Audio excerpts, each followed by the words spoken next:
My CPU is crap. The graphics card out of date. The bridge is smashed. Yeah. Yeah.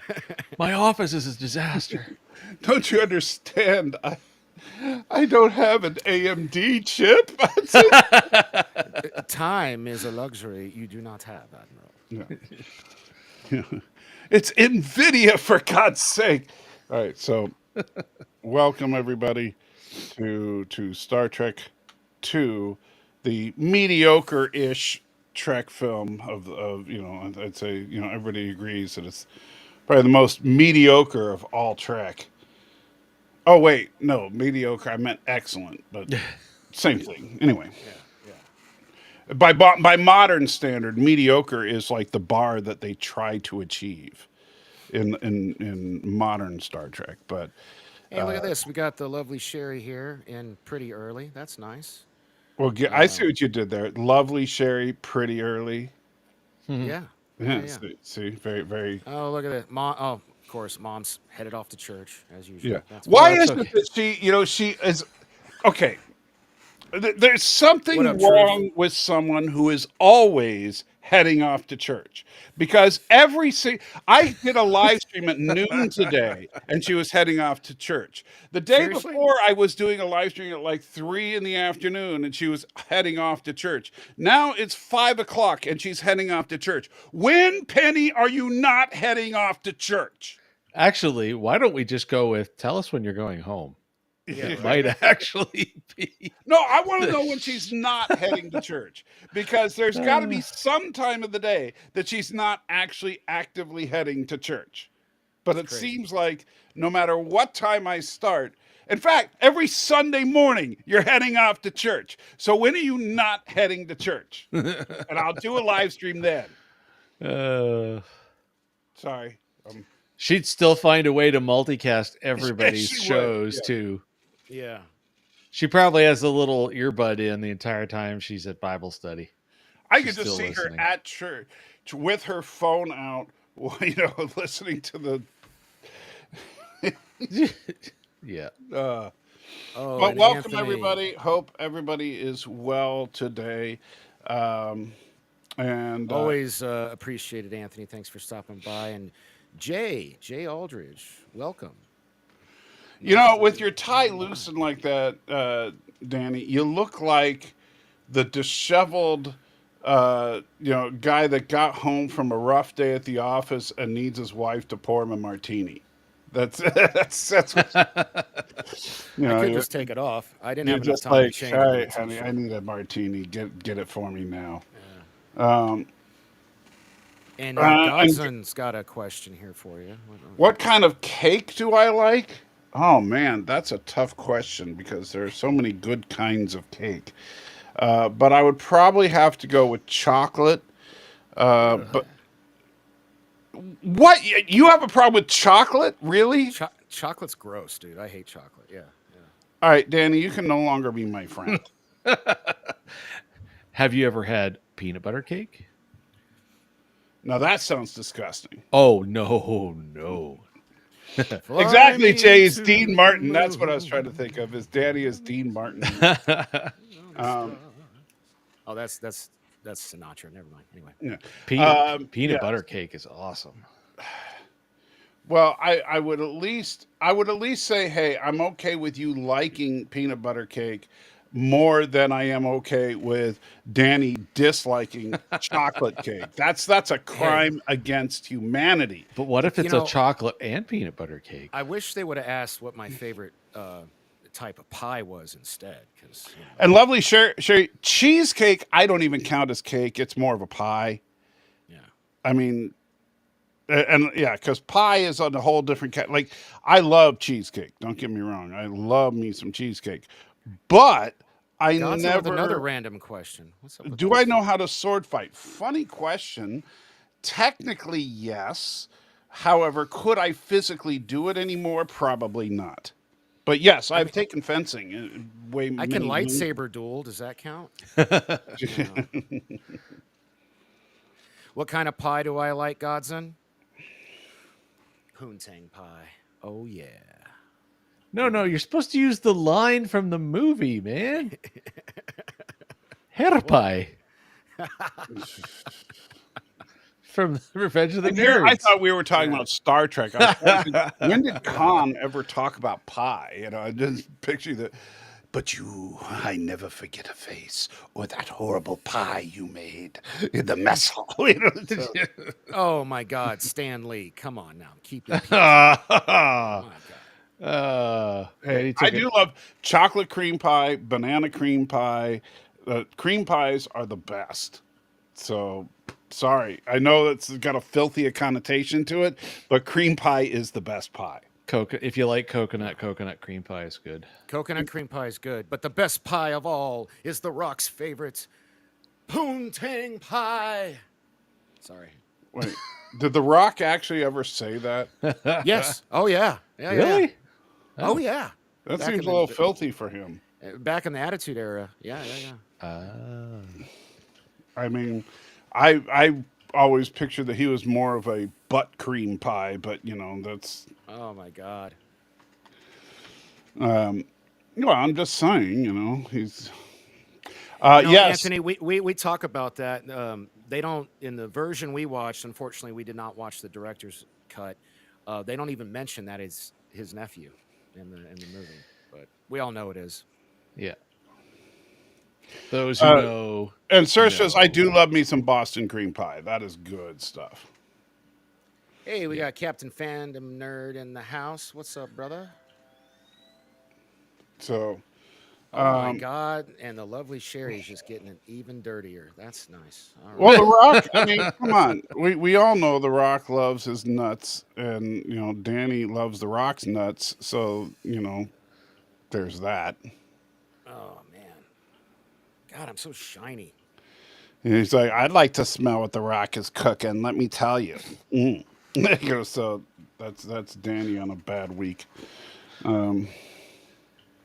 This is not the stream that I was prepared for tonight. Yeah. Right? Well, Danny was, you know, all hoping to cross the Rock stream, but didn't get the shot at it. But you know. Ugh. All right, so Star Speaking Trek. of crossing the streams, did you see the latest trailer for the new Ghostbusters movie? Oh, what big, have dark, not. and horny? Yeah, yeah, yeah. I thought that line was a little tacky for a movie that features kids, but I do think the trailer overall looked really good. Oh yeah. No, I haven't seen And you know, that yet. I'll have to watch it. Paul Rudd had the funniest line. He's like, "Well, busted makes me feel good." Yeah, but remember, his girlfriend was like, "Don't you say it! Don't you say it!" He's like, "What? It's cool," you know. So yes, I think it's going to be a lot of fun. Paul Rudd, you just can't not like him when he's on screen. I know, right? Even if you don't like the movie, like, hey, you can hate the MCU all you want. I know there are lots of people that hate on the MCU, but you can't hate Ant-Man. It's not possible. Well, you certainly can't hate the job that Paul Rudd put into it. Well, I'm just saying, like, when he's Yeah. on screen, come on. He's fun. Yeah. Yeah. It's like it's like when he I mean just the moment in Captain America, you know, Captain America Civil War was one of the more serious of the Marvel films. But as soon as they slide the van door open and the bright light wakes up Paul Rudd, you're like, I feel happy now. I don't know why, but I just do, you know. So Paul Rudd just has that effect on people. So yeah, I'm very much looking forward to it. So did Ray Parker do a song in Universe also? It must be. That's I mean, so that means that in the Ghostbusters universe, the Ray Parker song Ghostbusters is a real song. Which, you know, okay. But I mean, as long as we don't get into some super meta stuff, like if Ray Parker and Paul Rudd did a song together, and then, but wait, but Paul Rudd is in the movie, which means that he happens to look exactly like famous star Paul Rudd. You know, that's where it starts to hurt. Like, have you ever seen? Oh gosh, I can't remember the name of the artist now. My wife's gonna want to shoot me if she ever sees this. But there's a classic I don't remember if it's 80s or early 90s, where you spin me right round, baby, Yep. right round. Like that song. Have you ever heard Paul Rudd do that song? No. Oh my gosh. It's amazing. I mean, like, perfect. Like, not only does he sing it perfectly, he dresses in drag as the guy from that band and does it flawlessly. He did it like, I can't remember if it's on Jimmy Fallon or one of those late night shows. Look it up real quick on YouTube. Yeah, I I'm want to see taking a your look. face when you see and hear him do this song. Yeah, it was Tonight Show with Jimmy Fallon. Okay, so yeah, play the clip and let me see your face as Paul Rudd sings that song, because it is amazing. I've never heard an imitation so perfect.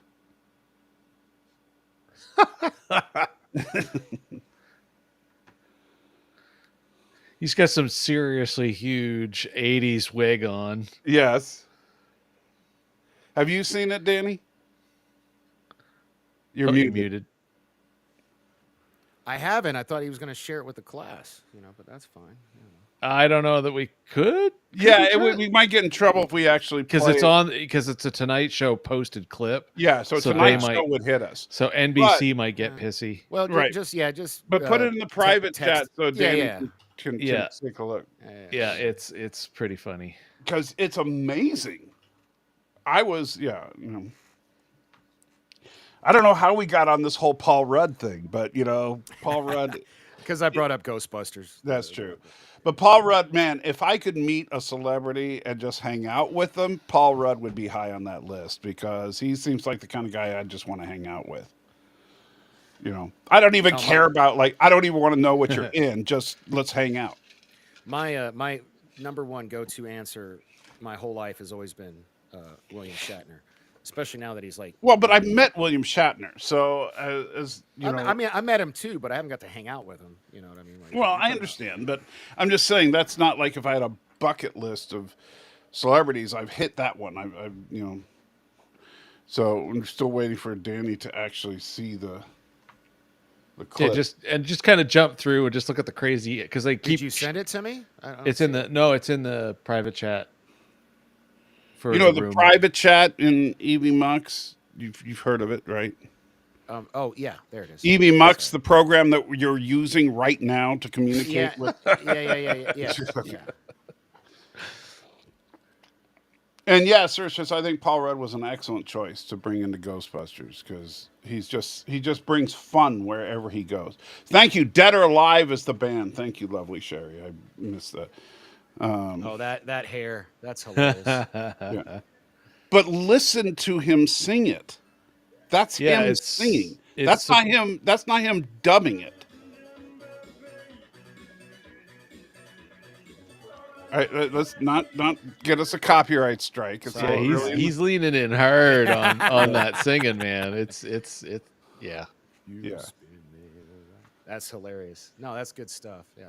All right. So yeah, so Paul Rudd, man, he seems like a cool guy. Who doesn't seem like a cool guy? Khan.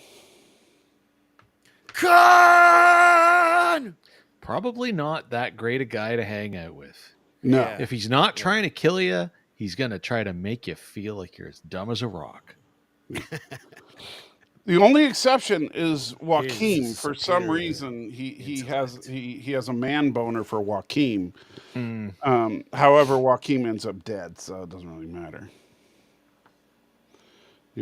I shall avenge you. But the funny thing is, he says, "I shall avenge you," but Joaquin didn't seem like he was really interested in vengeance, because he was the only one with the balls to stand up to Khan. Yeah, he was like, we have a ship in the will to do like whatever, like let's get the hell out of here, And Khan was like, no, he tasks me. I shall have him. Well, yes, but maybe it's because he respected him for being the one guy that would stand up to him. Right. Yeah, but it still seems a little weird. Is there anything close to Beta Canon or Memory Alpha that talks about it? About Joaquin? I don't think there's any. Welcome to Fantasy Island. Welcome to Fantasy Island. Yes, Joaquin, you are my fantasy. Well, Well, ABJ, we did the motion picture last week. So if you didn't watch it, you know, it's on Yeah, then, either one of our channels. Check it out. Yeah, it was a lot of But fun. let me give me just And if you go to supportsalty.com and have 5 hours to kill, you can watch our live stream of it. You know. Oh man, that was painful. That was I don't think I've ever taken that long to watch a single movie where the movie wasn't actually that long. You know, that's Return of the King is director's edition is shorter. yeah. I gotta go to IMDb and check now because I gotta be just a second. Return. No, Michael, this is not. No, this we are doing the Wrath of Khan. We did motion picture last week. Yeah. Come on, guys. Yeah, Signed book collector. Welcome. Ooh, Twinkle teaches. It's been a while. Welcome. No, she was here last week. Was she? Oh, Yeah. okay. And bear with me just a second. You might be wondering what I'm doing. Full impulse power. Damn you. So yeah, it's at 4.5 hours is how long the director's cut of Lord of the Rings: Return of the King. Oh, Salty, you're right. Yeah, you fucked up the title. It says Nerd Fight Star Trek: The Motion Picture Recap. Oh, you know what? I no. forgot. I didn't change You the didn't title. edit it. No, I forgot to. I'll fix that right now. Okay. You're confusing That's why everybody. That's why people are confused. Okay. Yeah. Oh, you know what? Since it's already started, I think we just need to go in and edit it on our individual channels. So fix it on yours real quick. I'll fix it on mine. You got it. Oh, I'm an idiot. But yeah, It's all Return good. of the King, 4.5 hours extended cut, and we were longer than that, and that includes the credits. Remember too, so that's frightening. All right. Star Trek 2. The Wrath Yeah. of Khan. All right. It's fixed on my end. Just hit refresh, people. We're good. The confusion ends now. Replace motion picture with the Wrath of Kahan. There we go. All right. So yeah, if you hit refresh on the live stream, it will have the correct title. Yes. Yes, I know, T'Pring, but get over it. Spacey. There we go. Star Trek 2, The Wrath of Khan. There we go.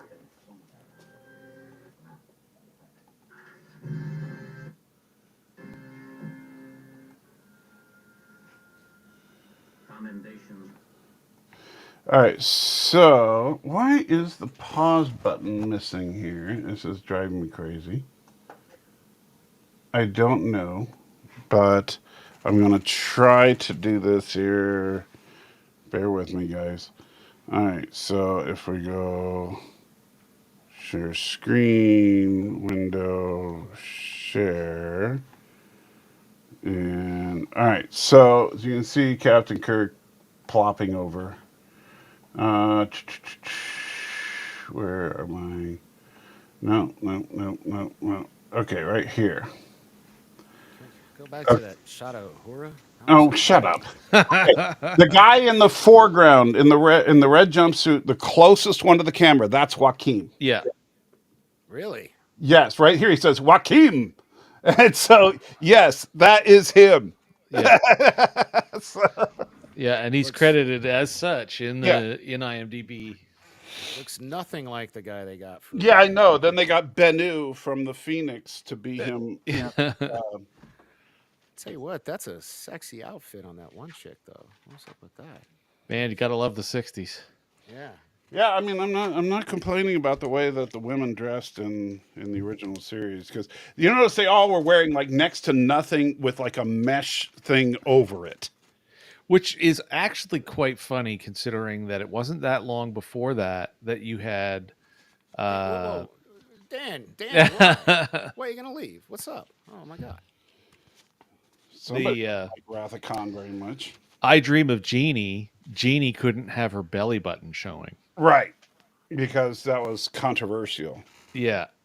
So her outfit deliberately covered up her belly button. But then you end up in Star Trek land, and apparently Orion slave girls are all the rage. Yeah, but that's because they were aliens. And so They had you weren't side boob in the original series. I mean, Yeah. come on. right, but it was always, well, they could say they're weirdo alien girls. And so that was the excuse that they could make it so they could get away with it, which makes no sense. You know, when you stop and think about it, it's like, well, the actors aren't weird alien girls, you know.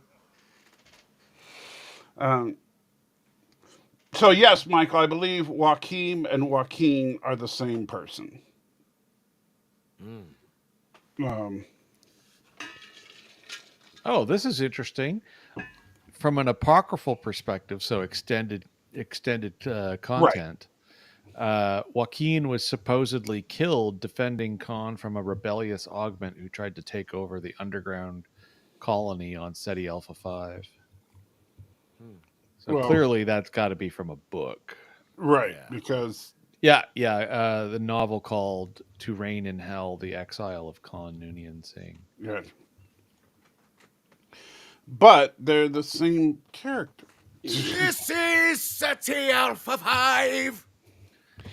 Yeah, so you know, it's funny because Ricardo Montalban is not only shows that he can choose scenery as well as William Shatner ever could, Mm. but he actually out Shatner's Shatner in a Star Trek, and it's considered the best Star Trek ever. Yeah. You know, so what are you grunting about? Little chihuahuas. Anybody want a chihuahua? Um, Oh, wow. So this is crazy. Just snooping around. Buddy that played Joaquin also played a Klingon in Day of the Dove. oh, the guy that actually played Joaquin in that episode. Yeah. Ah. Yeah. Well, you know, they reused extras a lot in those days. So Oh, yeah. I mean, it's like the I guy mean- that, you know, it's funny because the guy that played Kyle, uh, you know, he was technically in more episodes than either Sulu or Chekhov. Really? yeah. And so, Yeah, there's some wacky things when you go looking into some of these shows from that era where yeah. extras Okay, just get used. The dog just farted badly. Oh I got no. I got to put him outside. I'll be right back. This is I'm gonna throw up. Oh You my got to God. put them down. I mean, No, out. I'm gonna out. Yeah, I'll be right back. Yes, I'm so glad to bring that even if you did fart on me, it would be such a tiny amount of gas that it wouldn't kill me like poor Danny. I don't know. Maybe the Chihuahua is like the hot pepper, and it's that much. The Taco Bell of dogs, you Yeah, know. exactly. It's just concentrated, so the little toot would Dude, kill it you just the is- same. It's Rank. Good lord. And my candle, like I got to get a new candle. Like I burnt the whole candle. Hey, you know, I hear Beverly Crusher might have a candle you'd be interested in. Oh. Yeah. All right. Bada bing. All right, so let's talk Whoa, about whoa, this can't be true. Is this true? Have you heard about this? This is true? Walter the farting. I'm pretty sure I've actually heard of that. Amazon. Walter. Yeah. Well, box set even. Dude, did I ever show you guys there's actually a children's book called Hookers and Blow Save Christmas. Have you seen it? I Yes. showed Yeah, you were this- talking about this I the other did? day. Okay. Yeah. Yeah. That seems like your autobiography. Hey, Keely. You and me both, brother. Oh yeah. Oh yeah.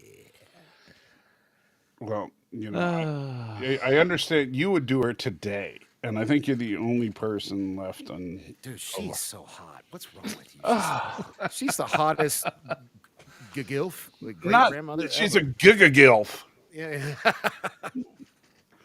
I Well, don't. she's still only really technically old enough to be all of our mothers, not quite our grandmother.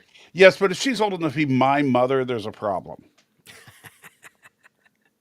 Well, My mother is dead. well, that's a functional issue unto its own. Most Oh my people that are God. old enough to be my mother are dead. Read this, Michael. This is hilarious. Keely Nerd Shack. Frights is brought to you by Sherry's Slammin' Clam and Sherry's Clam Shack. Come for the clams, stay for the crabs. Oh, that's wow. I don't even know. Oh man. Oh, that was This good. is going in the wrong direction. Yeah. So there we go. Sherry slamming clams.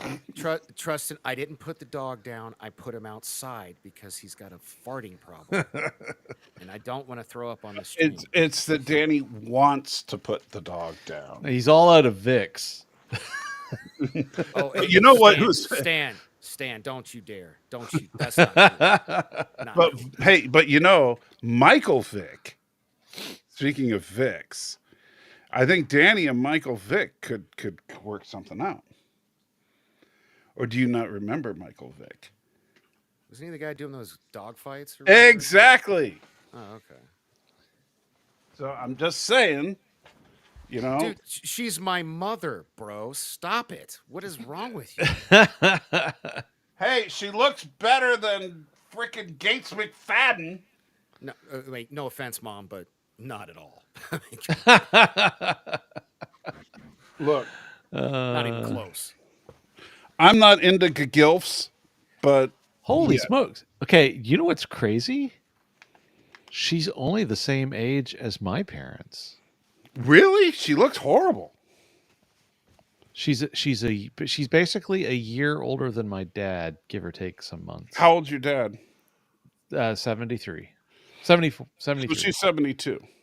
No, she's a little older. She's 74, 70, Oh, 75 is what she's officially right now. Gates McFadden. Yeah, Yeah. and, you know, she doesn't look a day over 100. She'll be 75 in March, sorry.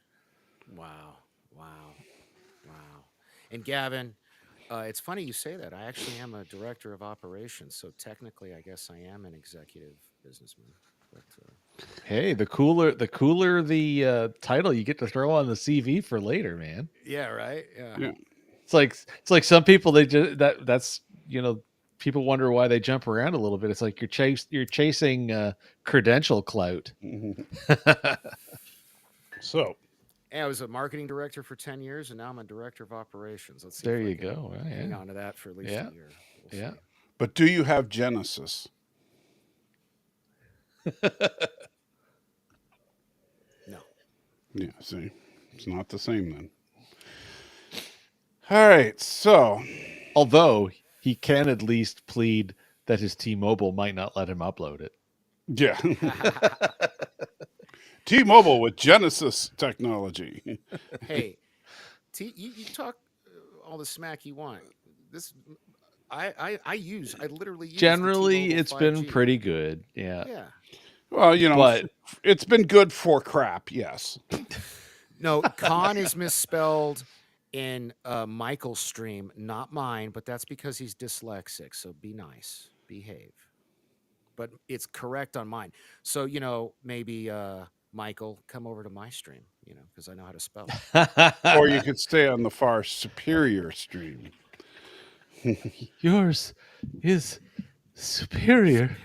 I can't believe you guys never noticed that when I pointed out Joaquin closing his eyes after he died. Yeah, I've never seen that Yeah, until thank you for ruining that moment. Yeah, for I me. will always just kind of flurg out every time I watch that movie now.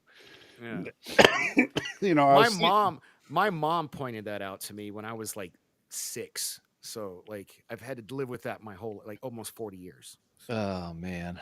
So it's every time it's like everything is great, and then you get this one just knocks you right out of the moment, and then you got. I'm thinking we're going to wait have to 30 do seconds. a special live stream now where me and Jason just come up with clip after clip after clip that will make you cry. I don't mean, you know even. what? But you know what's weird though is I don't think there's an exact science to it though, because there's been some stuff we've watched, and Danny's just like, eh. But then there's Dude, other stuff. oh my God. So if you guys, did you upload it yet to supportsalty.com, the Wrath of Khan The, watch along? the Wrath of Khan, no, not yet. Damn it. Okay. So eventually go to supportsalty.com. He'll upload it. If you want to see me cry for a solid 10 minutes, it's there. Yeah. No, but I'm just saying, like, so if we show him the clip from Wrath of Khan, right? Um, and then what was it that? Remember, he was crying at frickin' that Thank you, Trusty. stupid Thank you. that stupid uh, Godzilla show that we were watching. And then Oh yeah, but that Oh, was even Monarch. that was funnier because you'd already written it off, and then they hit you with some scene in the 10th episode, and you're like, "Stupid freaking show." yeah. Yeah, And so, I mean, the fact that a show that not only sucks but you know sucks can make you cry. There's something wrong with you, Danny. Yeah. Anthony, American Underdog. That one gets me every time. Such a good sports All movie. right, put that in the list there, Jason. I don't. I've never seen it. Don't know anything about it. what's it called? American It's Underdog. called Anthony Mark. Here, I'll put it back up. He says he What's the cries at scene sports movies. that gets to you? American. Oh, no, you know what? I'm not telling you. It's got Zachary Levi in it. I'll have to. Yeah. No, he plays Kurt Warner. It's Oh. really good. It's a really good movie. Yeah. Interesting. Anna Paquin and Dennis Quaid. That's a strange combination of people. Zachary Levi, Anna Paquin, and Dennis Quaid. That is a weird combination. Huh. Yeah, I believe Dennis Quaid's the coach, and Anna Paquin, Zachary, is Kurt Warner's wife. It's a really, really good movie. Yeah. How about Toy Story 3? Does that make you cry? No, come on, man. Are you kidding Really? me? Toy Story 3 did not make you cry? I mean, if it When did, I'm not when gonna all the admit to toys it. were going into the fiery pit of death. I don't even remember if I've seen Toy Story 3 yet. Yeah, all I the know toys, about that. I know about that scene, but Yeah. Yeah, Yeah. no. See, that's why I'm not going to tell them, Anthony. They can do their due diligence. They can do their homework. so what you're saying is I have some homework to do. Oh, we got it. So what? Well, from what Anthony's saying is we could just play any random scene from the movie, and Danny will just start crying.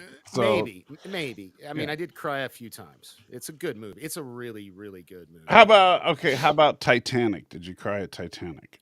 I did not actually. Okay. I did not. Yeah. Oh, The Notebook.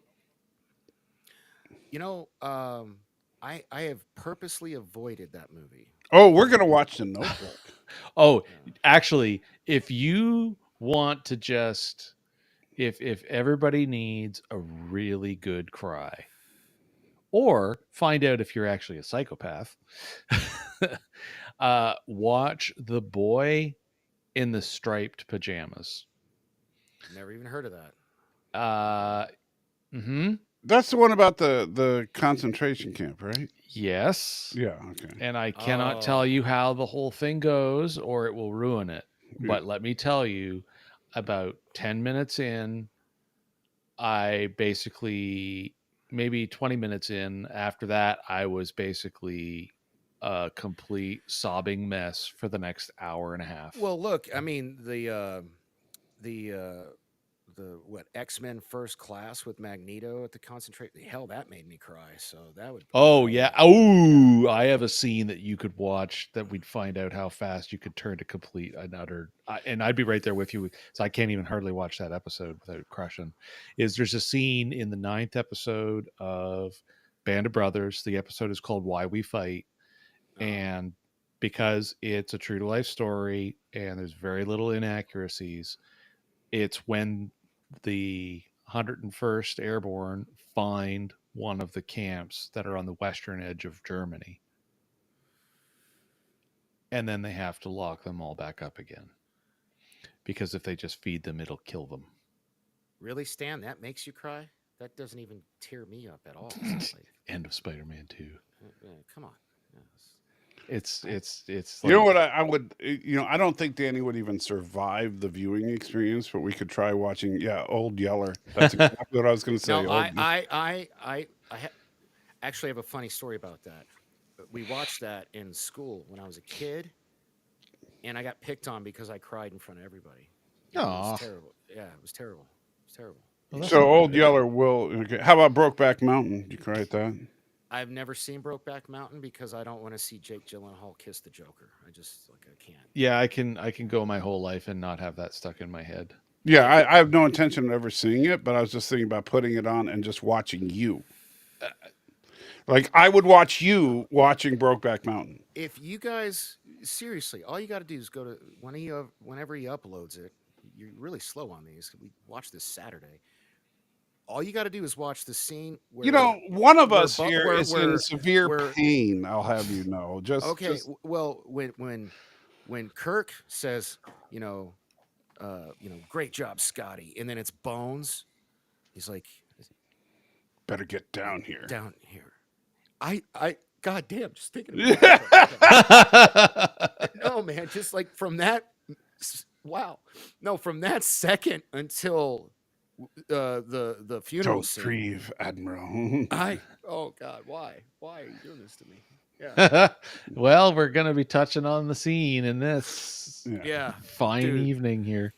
So So- there you go. So I love this movie so much. Like I can't. I was so happy watching this with you guys Saturday. It was so good.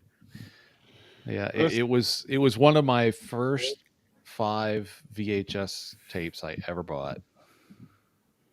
I don't remember the order in which I got them, but there was this, the motion picture, Hunt for Red October, and 2 others that I Literally- can't think of. Just thinking about that scene, this is terrible. This is what is wrong with me? I don't know. There is definitely something wrong with you, though. I will say that. I gotta go to the urologist, and he needs to up my testosterone dose. It's like, Well, I keep Eat telling more you, red meat, buddy.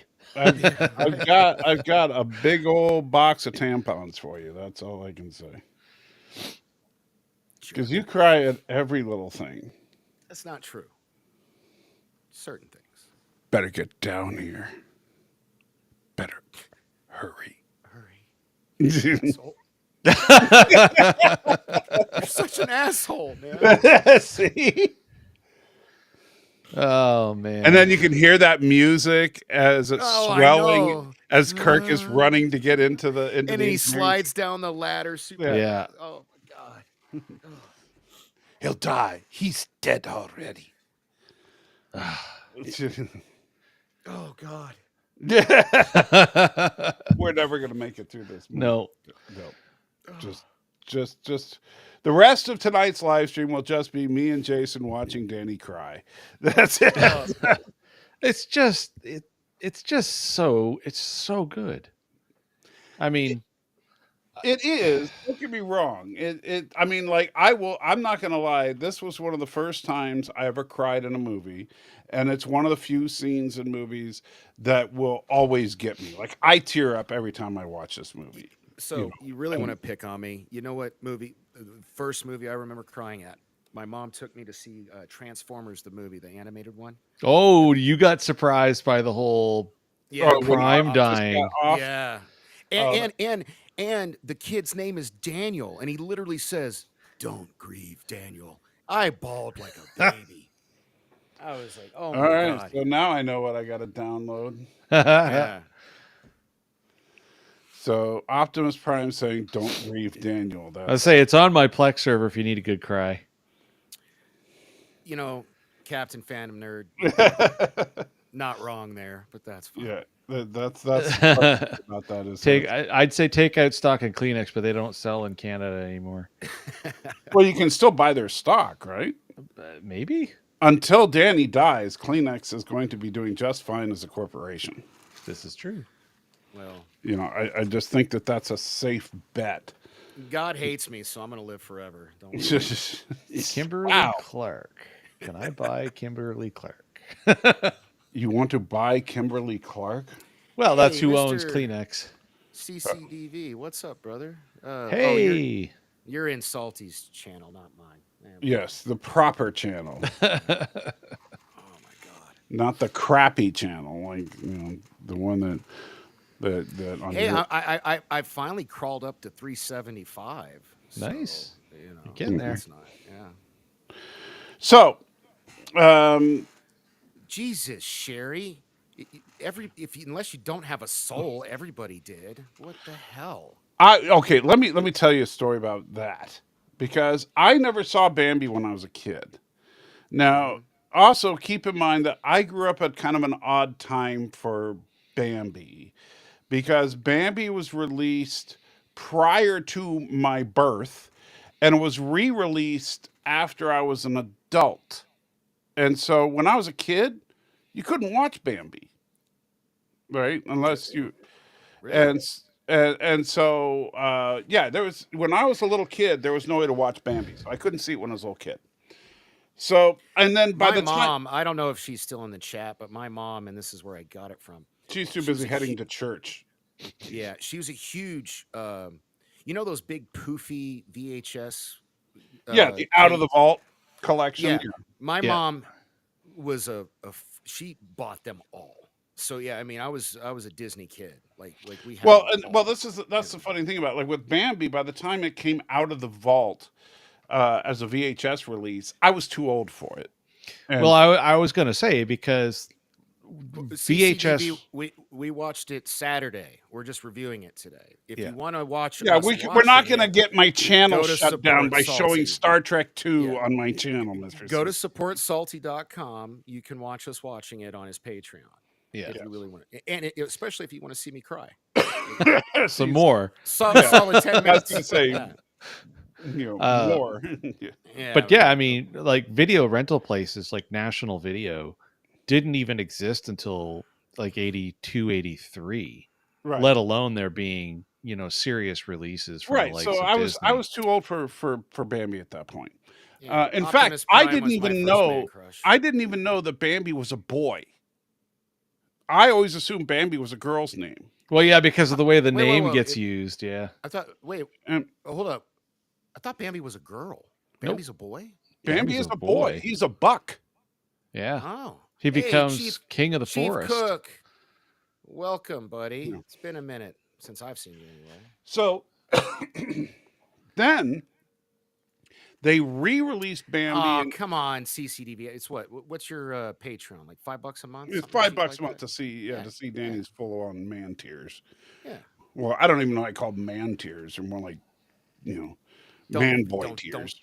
Oh, don't cheapen it. It's Spock, man. You look. Oh, Jason might not admit it, but when the bagpipes started to play, I saw him do this. Right? yeah. there's Kleenex out. There was Yeah, tears yeah, being yeah. wiped. Yeah. Oh yeah.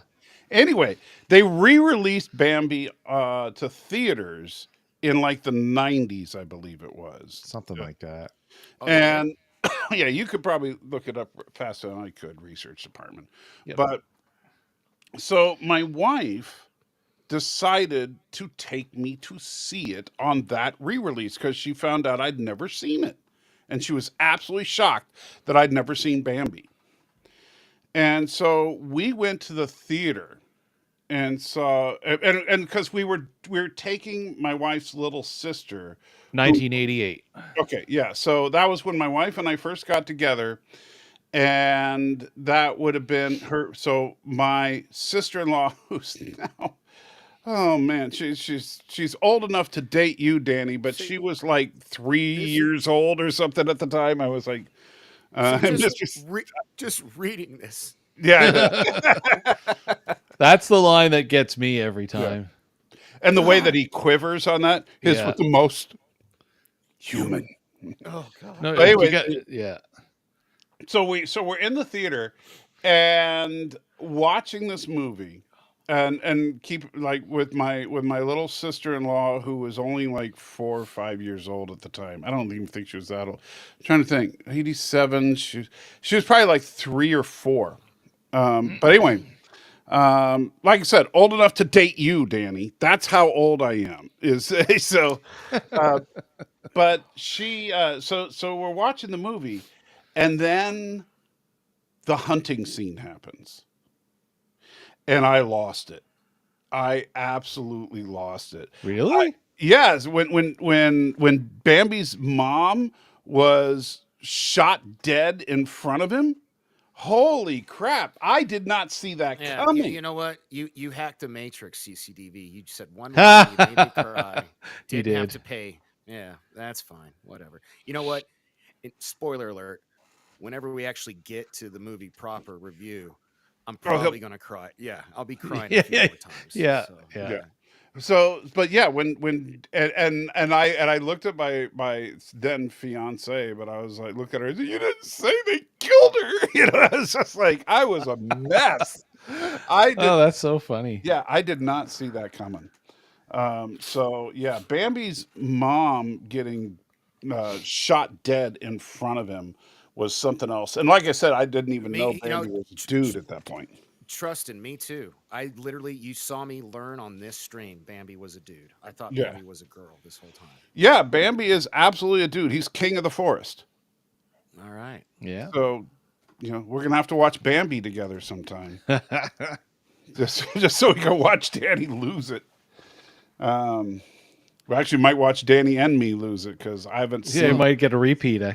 At least they get the sad part over with at the beginning. Yeah, and then the rest of it's all mostly fun and games until the forest fire. Yeah. So, but yeah, I never got affected by that movie, mostly because living way up north at the time, Well, we ate a lot of. That's just like to me a But sheep. It's just meat. yeah, like up there, it was like, well, we ate deer and caribou and moose and stuff, and it's like, oh Chief, look, I want to answer this question. Spock's death, 100%, because Kirk's death pissed me. No, you see, off.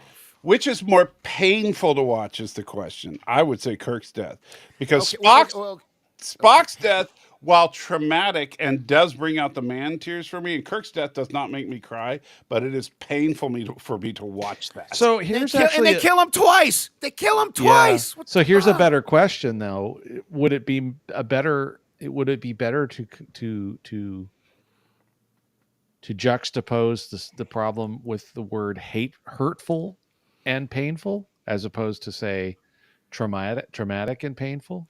Because hurtful would be the way they killed Kirk, but Yeah. painful would be watching Spock die. Yeah. Because hurtful to me is more of an insult as opposed to Tis logical. The needs of the many outweigh. Oh my god, I'm crying. I can't. you're getting your own self going. Just yeah. Why are you even saying that, Danny? Here, Danny, listen carefully. It's been fun. Does that help you? Oh my. Oh my. Yeah. You know what we need to do is get like Sulu cut in. Oh my. we'll just ham it up for a minute, Yeah. just to add some levity. Yeah, right. Yeah, but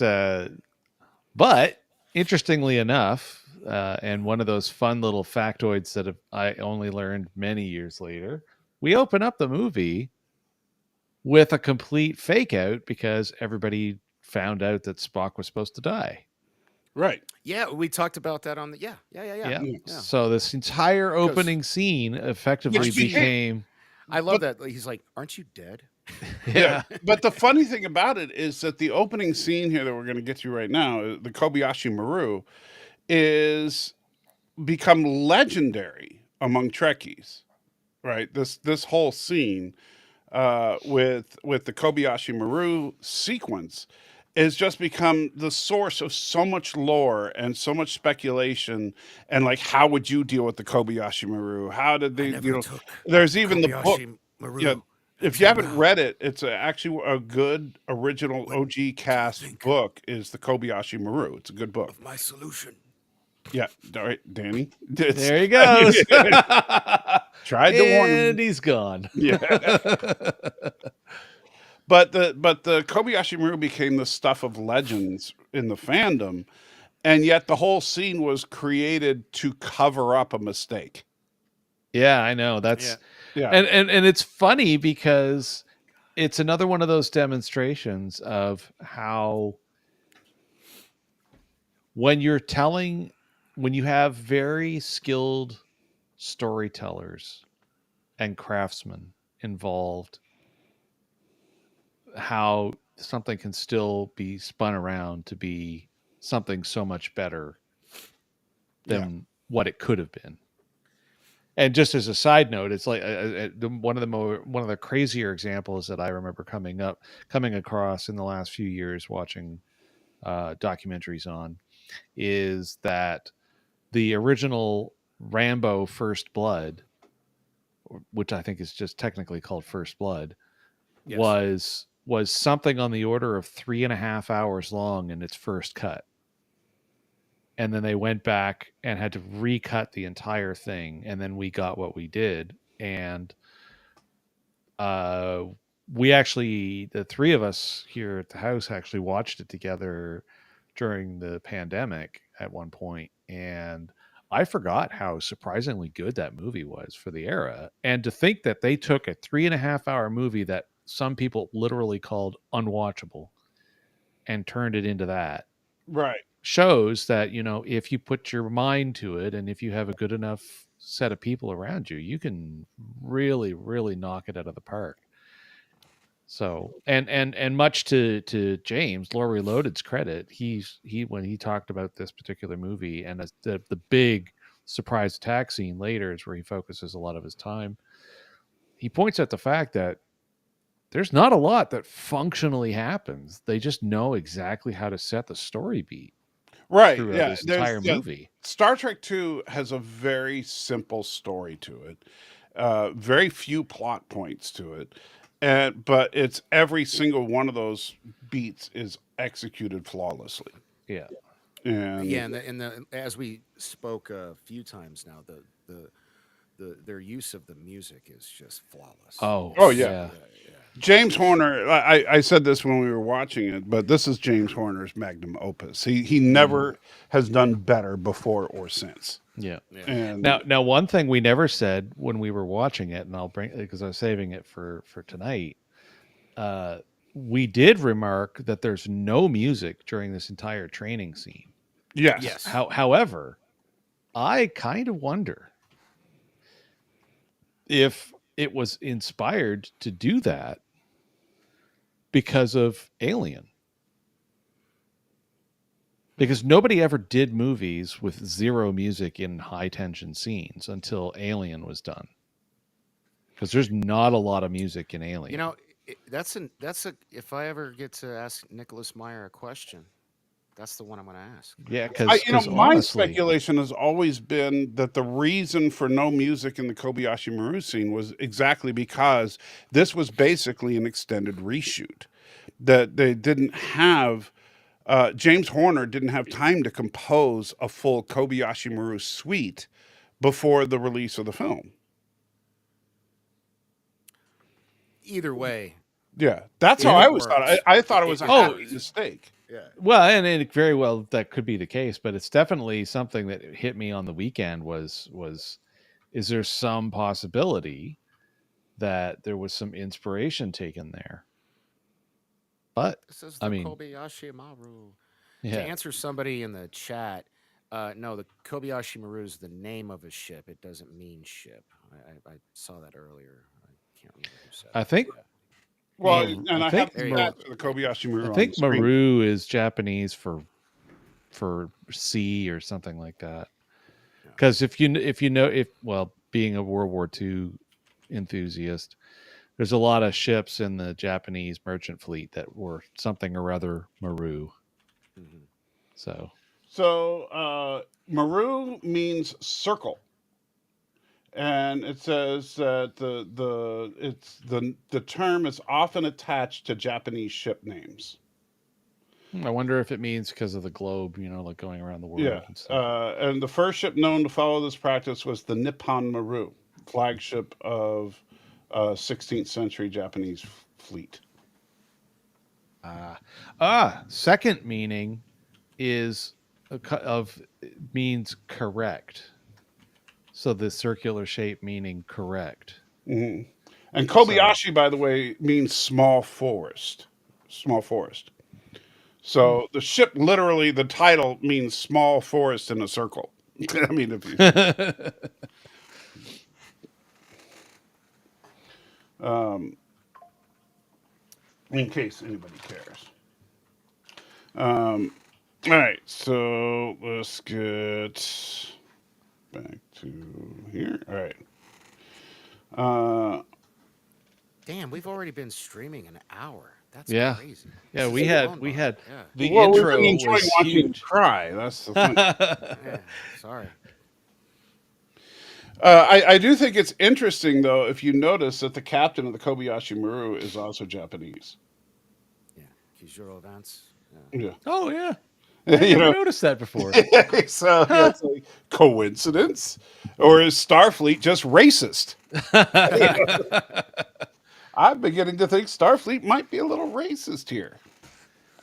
By the way, just so you know, I can't see the chat while I'm dealing with some of this stuff. So, Yeah. so Oh, is I've been keeping up with the chat. yeah, You know.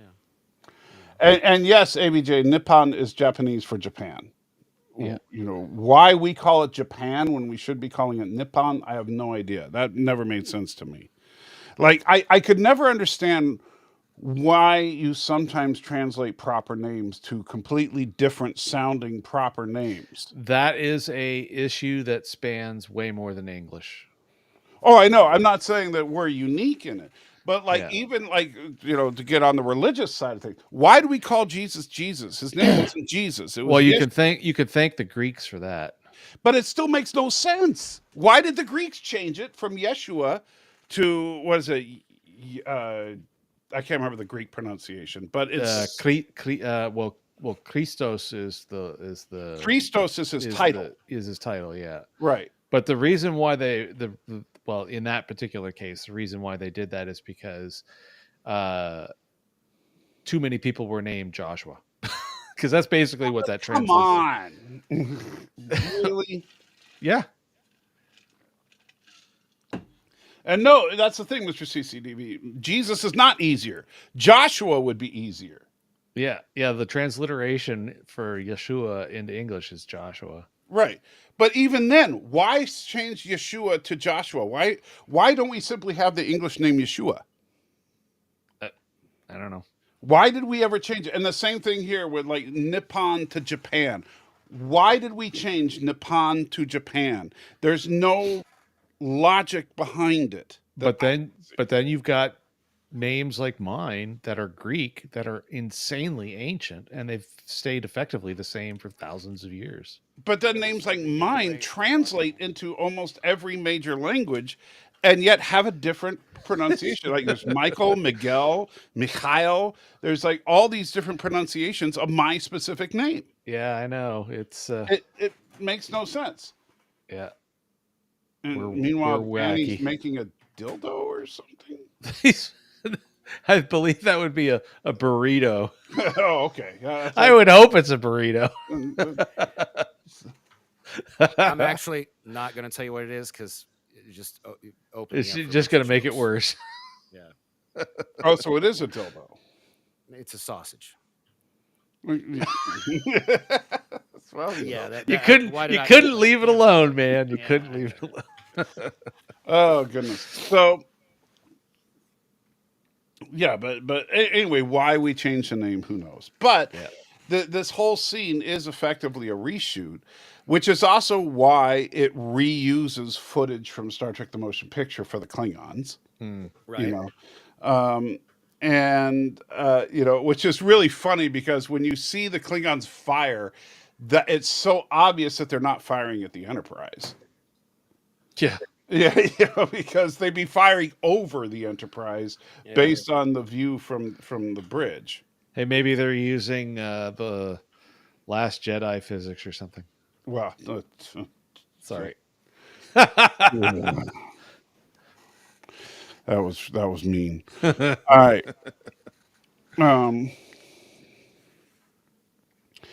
And Daniel says, I have a religious gay sounding name. And that's What? random. My name's Daniel. I don't think it's. well, apparently the other Daniel thinks that your name is religious and gay. Well, it's religious. I don't think it's gay.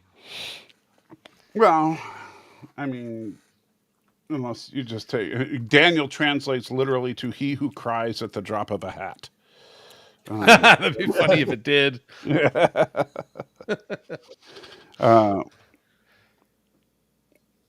so, I mean, like, because if you think about the way that the Kobayashi Maru was written compared to what we see, you can tell it was meant to be a little more intense than what it was. Like you just see the three Klingon ships making a beeline for the Enterprise, and then she's like, "Sulu, get us out of here." And he's like, "I'll try, Captain." Like, yeah, you mean you're gonna try desperately to turn the ship around and leave because that's all you really needed to do.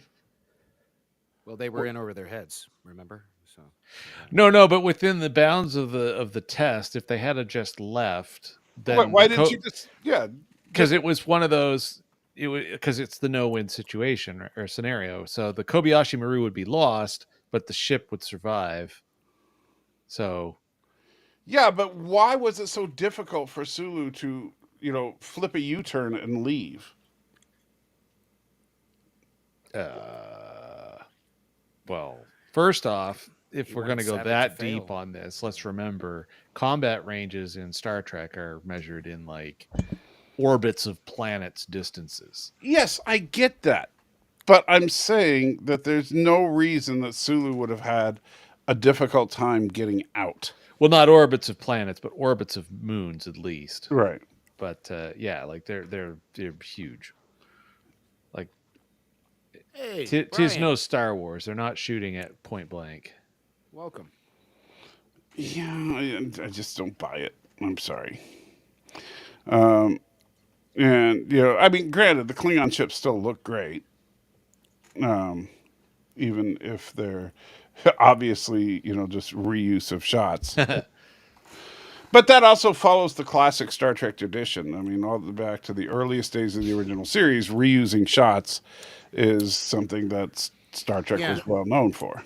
So hey, BR, I've noticed some notifications. You guys just need to DM me on Twitter or text me 900 dork is my phone number. I'm happy to join you guys. Love to. Yeah, thanks. So you done plugging yourself here? No. I mean, if you read it, they want to talk. Have you guys heard about the Vince McMahon thing?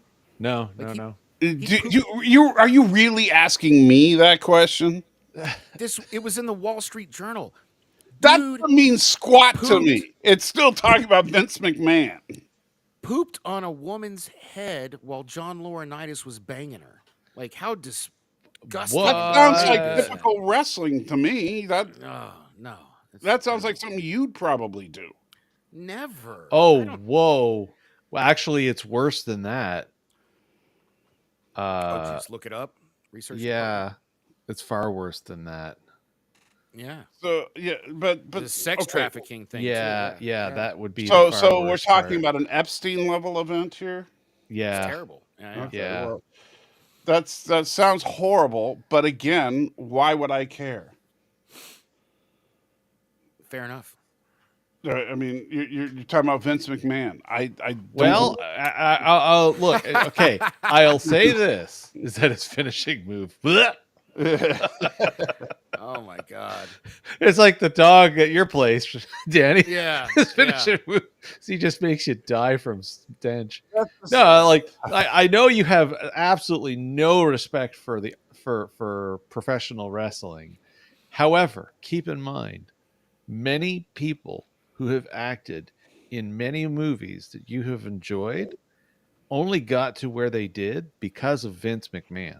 So whether you like it or not, he has had a much larger influence on your entertainment experience on this planet. Right. Tell me about all the great award-winning actors that have gotten. I didn't say award winning. oh, I didn't say award winning, but I'll tell you right now, Dwayne Johnson would not be in everything that Dwayne he. Johnson is a wrestler. Yeah, I mean, everybody knows Dwayne Johnson came from wrestling. No, you don't understand that Dwayne Johnson would not have gotten where he is at all if it wasn't for Vince.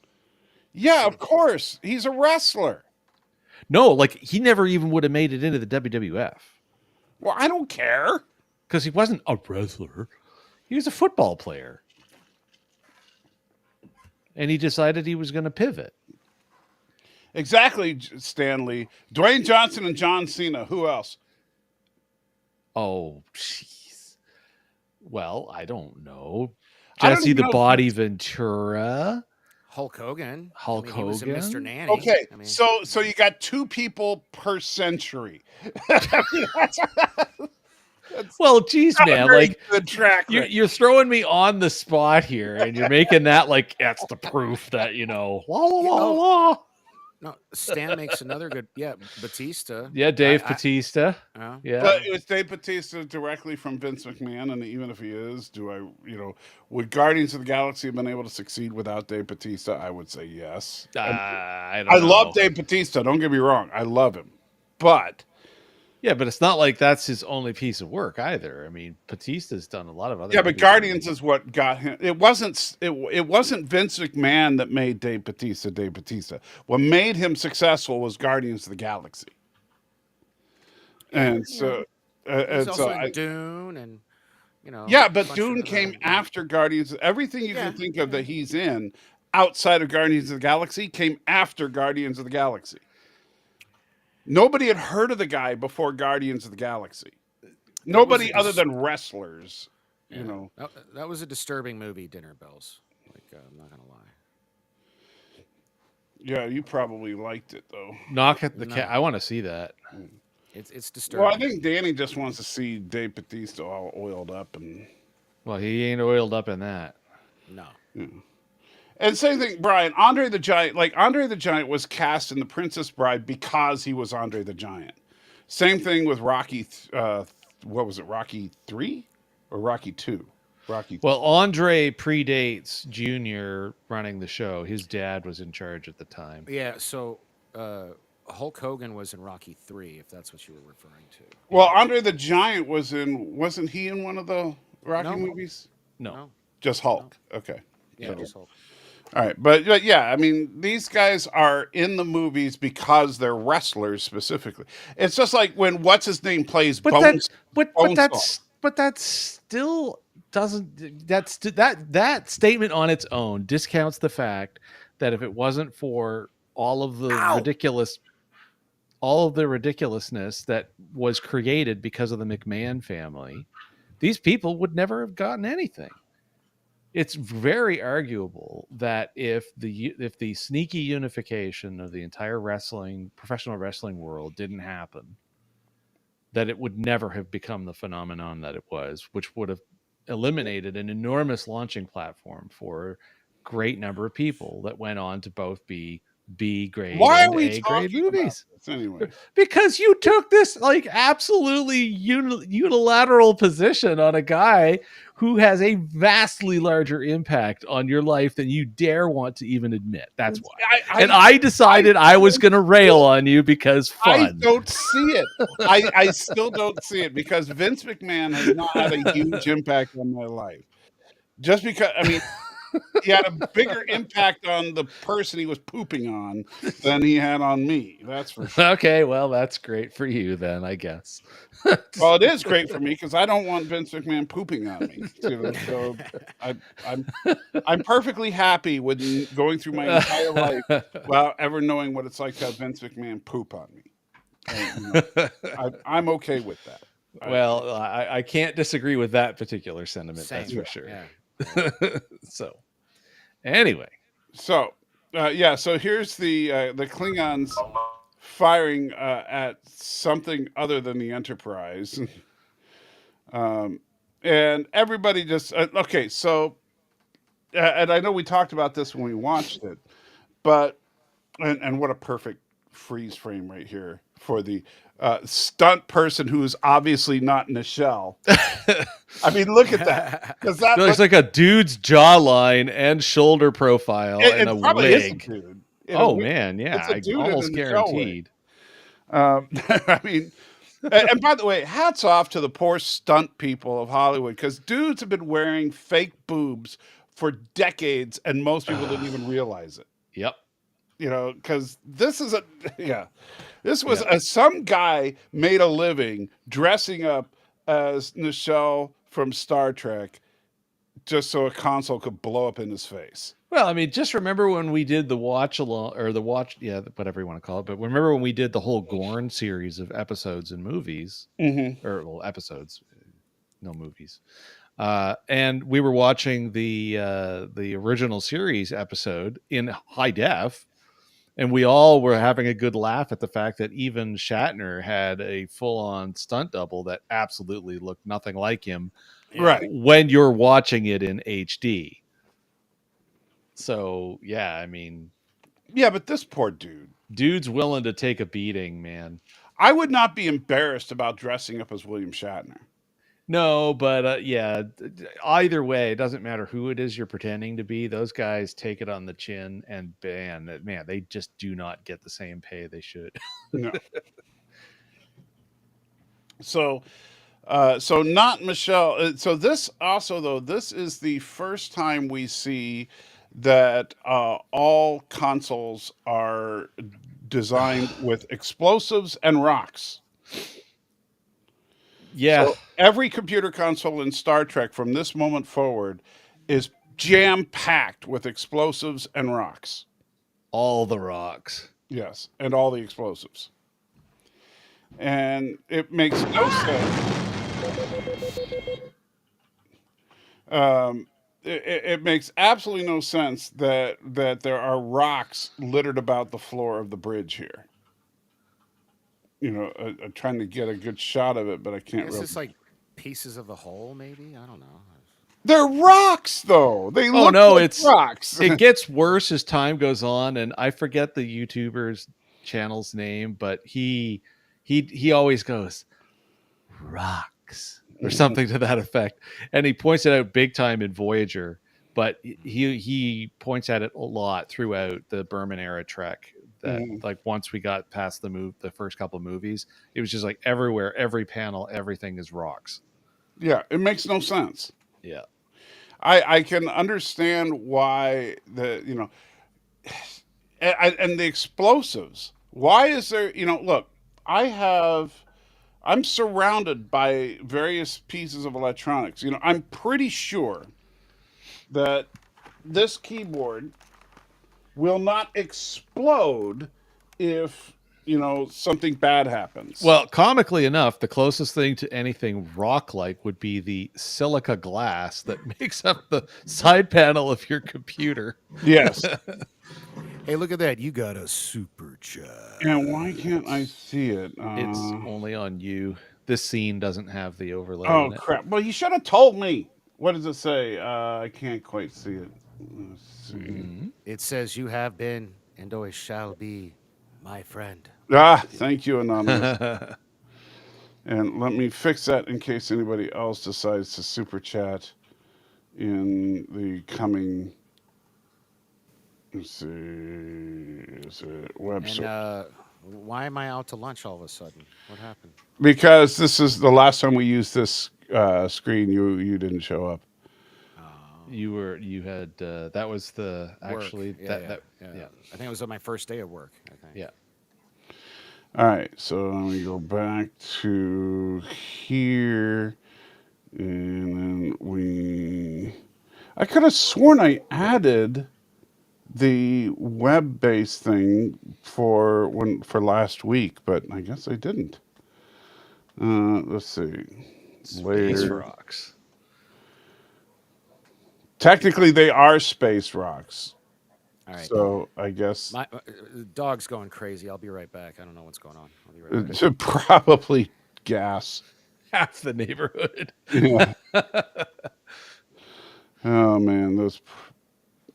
I gotta say, I feel sorry for anybody that lives in that neighborhood. Well, at least if they're downwind from the dog, right? Yes.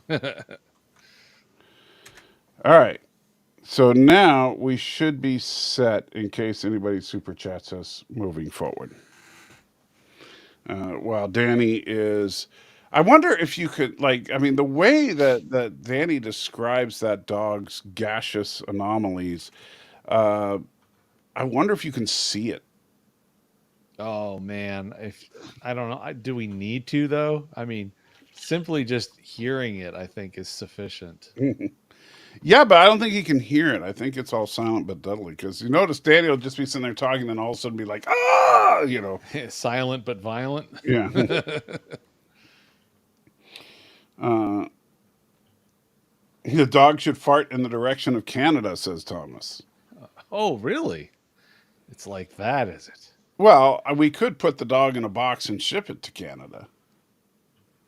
I think that would be I freaking. don't know. I think PETA or PETA would have something to say about that, but you Oh no, you see, Peter would complain until they got a whiff of the dog. know.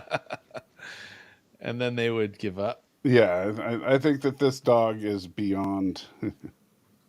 It's Yeah, Brian. Yeah, see, the problem is like, okay, I got so sick of hearing the term EPS manifold in later iterations of Trek that, I mean, what the heck is an EPS conduit or EPS manifold that they explode and have rocks? I don't know. Maybe they have like the precursor for rocks within the material, and then that's what. They use protomatter. Yeah, yeah, exactly. They made the critical mistake of everything has proto matter, and it all turns to rocks. Yeah. Um,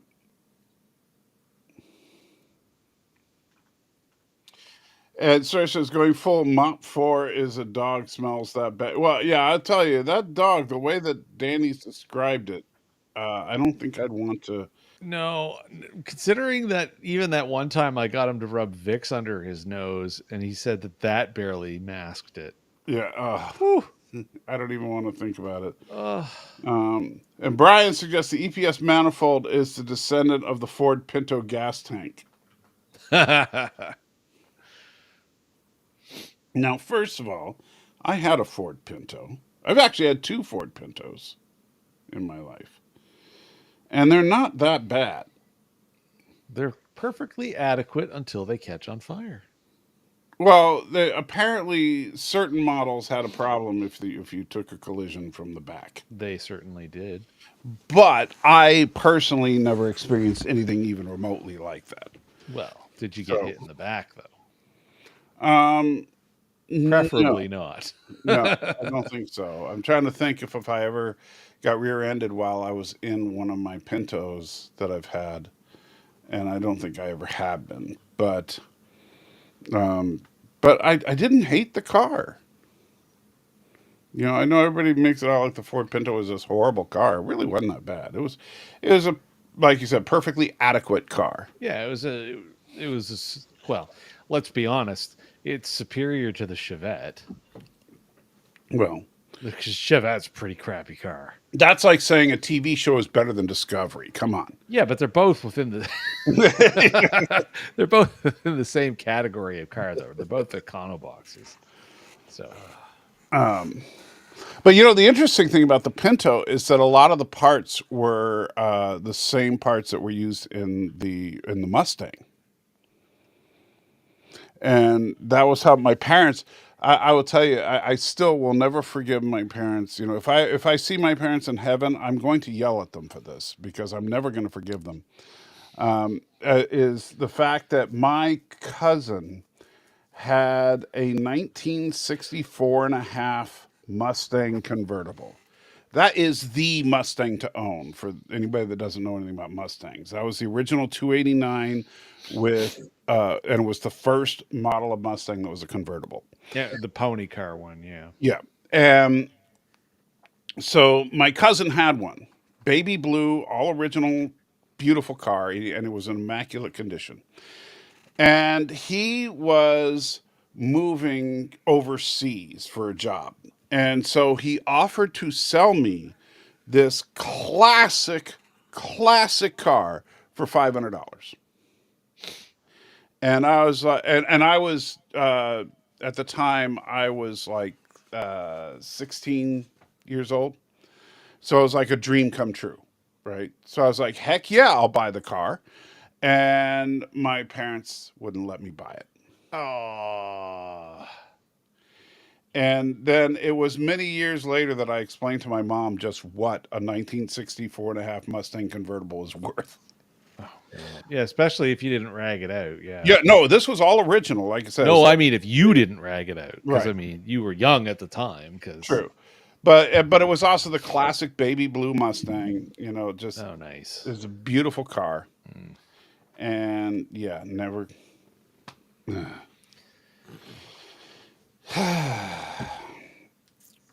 Water and bridges. No, I'm never gonna forgive my mom for that. So back to Space Rocks. Yes. So are you okay there, Danny? Yeah, yeah, yeah. The dog has been He dealt was with. You put a cork in it. no, he was just barking at I guess another dog was walking by. I don't know. He was. I'm not letting him back in the house until we're done, though, because Because you like to breathe oxygen. Yeah. yeah, yeah. Not a fan of the sulfur he emits. Now, one of the things we talked about was with this reveal of Kirk right here. This is really, if for those anybody who pays attention to this movie and is into breaking down the symbolism of this movie, this is one of the most beautiful shots of the symbolism of this film in the entire film, and that is the fact that Kirk, throughout the story, represents God. And we talked about this a little bit when you look at the books that are sitting on Khan's bookshelf. The fact that this is a sequel to an episode that actually starts the whole idea that this is a retelling of Paradise Lost. It's absolutely brilliantly well done by Harve Bennett and Nicholas Meyer. And I cannot believe what a deep film this really is, considering it's just it's a Star Trek movie. Yeah. You know, and it's a Star Trek movie that's a sequel to an episode. An episode from a show that was barely kept on life support because of Right. Desilu. Yeah. Which is, it's just one of those things where, you go from a deceptive pilot and a wagon train to the stars switcheroo Mhm. to arriving at one of the greatest movies ever made, especially within the science fiction category. Right. It's amazing. And this shot though of Kirk with the backdrop with the backlighting and everything, particularly the if you look carefully the way they do the shadows so that it almost looks like angelic wings coming up. And the fact that and you can see a halo of bright lights above his head. Everything about this reeks of the religious Yeah, symbolism. yeah, they And went all in on that. Yeah, but nobody got it. That's the amazing thing is that nobody. It's like at the time, nobody thought this was a deeply symbolic film. They just thought, "What a fun action romp." But yes, from hell's heart I start, and that's the other thing. That was such a the Moby Dick stuff was such a brilliant misdirect because everybody thought that the movie was a superficial, symbolic retelling of Moby Dick, when in actuality it was a super deep retelling of Paradise Lost. Mm. You know, so and don't get me wrong, I like the Moby Dick stuff, but if you pay attention to the way the story is told, it's that Khan believes himself to be Ahab. It's not that we're supposed to believe that Khan is Ahab. Yeah. And this is, of course, my favorite Uhura, you're an idiot moment in all of Trek. When Kirk says galloping around the cosmos is a game for the young, and she's like, "Well, what is that supposed to mean?" It's like, what do Means you? you old. Yeah, it means you are an old, haggard lady, as far as Kirk is concerned. He's Yeah. like done with you guys, Yeah. and so yeah, It's like you might want to fancy yourself young, but you guess what? yeah. And I think Nichelle still looks good here. Don't get me wrong, Oh but yeah. but you know, let's be real. Sure, the years are catching up, and so this is where she probably would be less appealing to a teenager. Um, and of course, now here we get the original implementation of the Borg texture there. Oh yeah, Meanwhile, Danny's on his phone because he doesn't even care. yeah. He's stealing himself for the crying that will come later. Yes. We have the Kirk Spock scene where we find out that this really is what establishes a lot of the universe for this is that Spock is now captain of the Enterprise, that Kirk's an admiral working at Starfleet, that all the stuff that we needed to fill in where everybody's at. The only thing it doesn't really explain is why the heck is Dr. McCoy still in Starfleet after the motion picture? I'm gonna go with he forgot how easy it was to smuggle in contraband as a Starfleet Yeah, officer. that must be it because Yeah, um, yeah. My answer in the form of the question is, what is Romulan ale? yes. I'm beginning, and I don't know because I've never heard Nicholas Meyer talk on this, but I'm wondering if they're just going with the assumption that Star Trek the Motion Picture never happened. What do you think? Maybe for the telling of this story. No. Yeah, maybe for the telling of this story, you could use that as an excuse, but not for Star Trek Five, because Star Trek Five makes reference to V'ger, but Star When Trek do they make reference to V'ger in Star in Trek? the whole when Cybok was trying to get you to embrace your past, and he was showing Spock how he was only a half human in his birth and all this stuff, and then he was like, no, I had an encounter with a higher Yeah, I don't exist. remember that. Yeah, no, and it happens during that whole thing up on the not 10 forward on the Enterprise A. I know the scene you're talking about, but Yeah, I don't. You'll have to point that out to me when we get to watching Star Trek Five. yeah, no, I I'll definitely bring genuinely it up. don't remember that at all. Yeah. Um, But in Star Trek Six, An Undiscovered Country, the only reference that was ever made, which could be a little bit self-serving as well, was of course to Nick Meyer's where previous Spock work. says, "I've been dead I've before." been dead before, yeah. Yeah. So Thomas says you made it up. I totally made it up, apparently. Yeah. Yeah, I think Jason's full of crap. We'll All see when right. we get to Star Trek Five, but I think Jason is full of crap, and Danny, of course, doesn't care because Well, Message, Spock. None that I am conscious of, except, of course, happy birthday. Surely, the best of times. yes, we know the dialogue from this scene. That's not what we're talking about. We're talking about is it possible that in the minds of the Trek world, Star Trek the Motion Picture is kind of decanonized? But for at least a moment in this movie, No, maybe. I'm just saying decanonized. You're the only person on planet Earth that believes that Yeah, there's a reference to V'ger anywhere else. very good. Research department activated. Yeah, yeah. You show me the dialogue where it actually, I don't buy it. I don't buy it. What do you think, Danny? Um, I mean, because Harv Bennett and Nicholas Meyer were new to the Star Trek universe and kind of started this whole the new aesthetic. I think I even talked about this in my review on Criticalist. The uniforms, the whole military style that they kind of adopt. Yeah. I could totally buy that. You know, they acted like the motion picture never happened. I mean, really, the only thing that carries over is the fact that Kirk's an admiral. you know. Yeah, that's to me the only thing. And even then, though, at the end of Star Trek: The Motion Picture, Kirk was a captain. Well, no, he only took a field No, decommission to yeah, captain. That was purely for the purposes of No, the being. only thing they said was that Decker's uh, change in rank was temporary. They never said Kirk's was.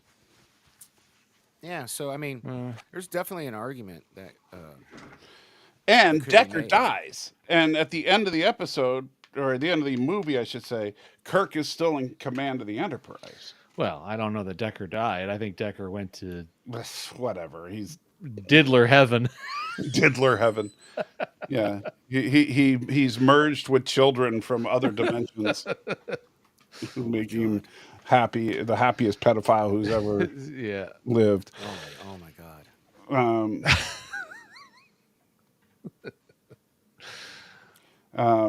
so yeah, I don't know. I don't buy into now. I do like Kirk's apartment here, and of course we do see Kirk's apartment again in Star Trek 3. Other than the black painted pet computer and a little bit of the furniture, the only thing in the entire place that really stands out is that shelf on the left right there. The That the diamond square on end. Yeah. yeah. Well, why you don't like it, or you're saying No, it's just the 80s is just full of stuff like that. yeah. I do think that the chairs are, the chairs definitely feel very 80s. Decker with the oh, that's uh, it's funny because it's true. So um, I do agree that most of the furniture looks like it's from the 1980s, but I just like the overall feel of the apartment. This feels like a place where Kirk would live. mm, In that, Kirk has a thing. He has a thing for old timey sailing ships, and that dates back to the original series. And so they just expanded upon that by making him into antiques in general. You know, and it would make sense that someone in the 23rd century uh, would be into antiques because it's one of the few things you could collect that would have real value. yeah, no, that's true. At that Yeah. point, in a post scarcity and world, yeah. Right. So, and it's kind of interesting that both McCoy and Spock give him antiques for his birthday. Hmm. And so, Danny, are you with us, or are you just like not here? Yeah. Yeah. Okay, well, you're not saying anything. I'm just, worried about you, buddy. You crying too much, and Don't be a prick. so yeah, I do like the Romulan ale scene. I think that now, what do you think? Now, this is one of the scenes that's significantly different from the director's cut, because in the director's cut, McCoy explains what the glasses are. Does he? Hmm. Yes, he does. And in fact, he goes so far as to say that you don't find them very often with both the lenses intact in the director's cut. The glasses that he gave him. For some reason, my brain was locked on to the Oh, you think glasses because of. he's drinking? The glass he's drinking. No, Yeah, I'm no, talking sorry. about Yeah, the visual aid. yes, Yes. the spectacles. Yeah, Yes. the He's Klingon drinking for aphrodisiacs. Yes. So, but McCoy actually goes through the trouble of explaining them, and uh, so there's a little bit more detail in there. But does it really add to the scene? Do you think is this a worthy inclusion of doing the director's cut for? Well, okay. Adding that and only that, no. Adding that with the other small Right, but pieces, I'm it just saying, adds. Okay, there's if you one were word. making the Jason cut, would There's that make the Jason cut, or is it worth it to pad the runtime for that little bit of exposition? do we know when the director's cut was actually put together? This is important to the question. You Because mean if it like was it before or after Star Trek 3? yeah, no, it was 4. 4 would have been. Oh yeah, Star Trek 4, yeah. Because if it was after Voyage Home, then absolutely. And that the key word I'll use here, and this goes to a lot of movies that had extra stuff added, it's useful texture. Yeah, and Cerstus, they are actually broken at the end of this film. They're broken right at the end of this. Yeah. And they stay broken until they go back in time and then apparently get fixed and then given back to them. Yeah, we don't know how, well, unless it's. See, actually, this would be that they're not a paradox because it's a different pair of glasses, Potentially. you know. Or someone lied to McCoy when he bought them. But yeah, I really enjoy these little, texture items within the story. These little embellishments that Mhm. that maybe in the original format, maybe if there was never anything past this or the search for Spock, it would feel unnecessary. But equally so, one of the scenes that they put into the director's cut of Terminator 2 that I very much appreciate and I think should never have been taken out of the theatrical release was after the whole "How's Woofy" instead of Max, the dog's actual name, and then Right. after the Terminator goes, "Your That parents are is dead. dead," Foster and parent. hangs up the phone. In the director's cut, you don't just go back to the house and see the Terminator woman pulling the big. You see her see the dog's name. No, you see him go back into being the Terminator as you do in the movie, and then walking into the backyard to deal with the barking dog, and then he sees the name Max on the thing. Right, that's what I'm and saying. Kills That's the, the expresses kills the the dog. kills the T9000 dog. sees the name. Yeah, kills the dog, and the obvious frustration, Mhm. robot or not, is clear on. Oh, by the way, side note, I absolutely laughed my butt off, Danny, with the. They booked themselves into the room as a Sarah Connor and another name, and then Yeah, Robert Patrick's character's like, "I don't give a f who Sarah Connor is." yeah, and Reacher. Yeah, that was Yeah, funny. yeah, that was awesome. Yeah, And thank you for the spoilers. it doesn't spoil anything. You'll Doesn't enjoy it spoil when it anything. happens. Yeah. Mhm. It's a complete throwaway. It's totally a fourth wall break deliberately put into the Yeah. episode. Yeah. But But all the Terminator stuff aside, this isn't the Terminator we're watching. no, I've already answered the question. I'm just backing up my answer with more evidence from other movies. Is I say yes, which is why I also enjoy the fact that there was much more coverage of the whole Savick thing in the director's cut, and there's a longer conversation later on when they're talking about Genesis. And Now, let me say this, Andy. That's not a perm. That's a wig. yeah, let's be honest about I prefer Shatner. I prefer to think of it as a Jewfro because he's Jewish. So Well, Is Shatner? Yeah, Shatner's Jewish. Oh, I didn't know that. Yeah, he and Nimoy are both Jewish. I knew Nimoy, but I didn't Yeah. realize Shatner was. Yeah, I don't think he was a religious Jew, though. I think that He's just bloodline. Yeah, whereas Yeah. Nimoy was a religious Jew. Ah. At least to some extent. I don't think he was. Well, he definitely went to temple because that's where they got the whole Vulcan signs from. Right. That's how he learned the Vulcan salute. But yeah, so right there you see Shatner. His assistant is just below the picture of the camera here, helping him out. The hair is the real actor. It's okay. Johnny Bravo. Yeah. And somebody explain. I mean, I understand assless chaps. I don't understand thighless chaps. Yes. I just don't. Ariel's here.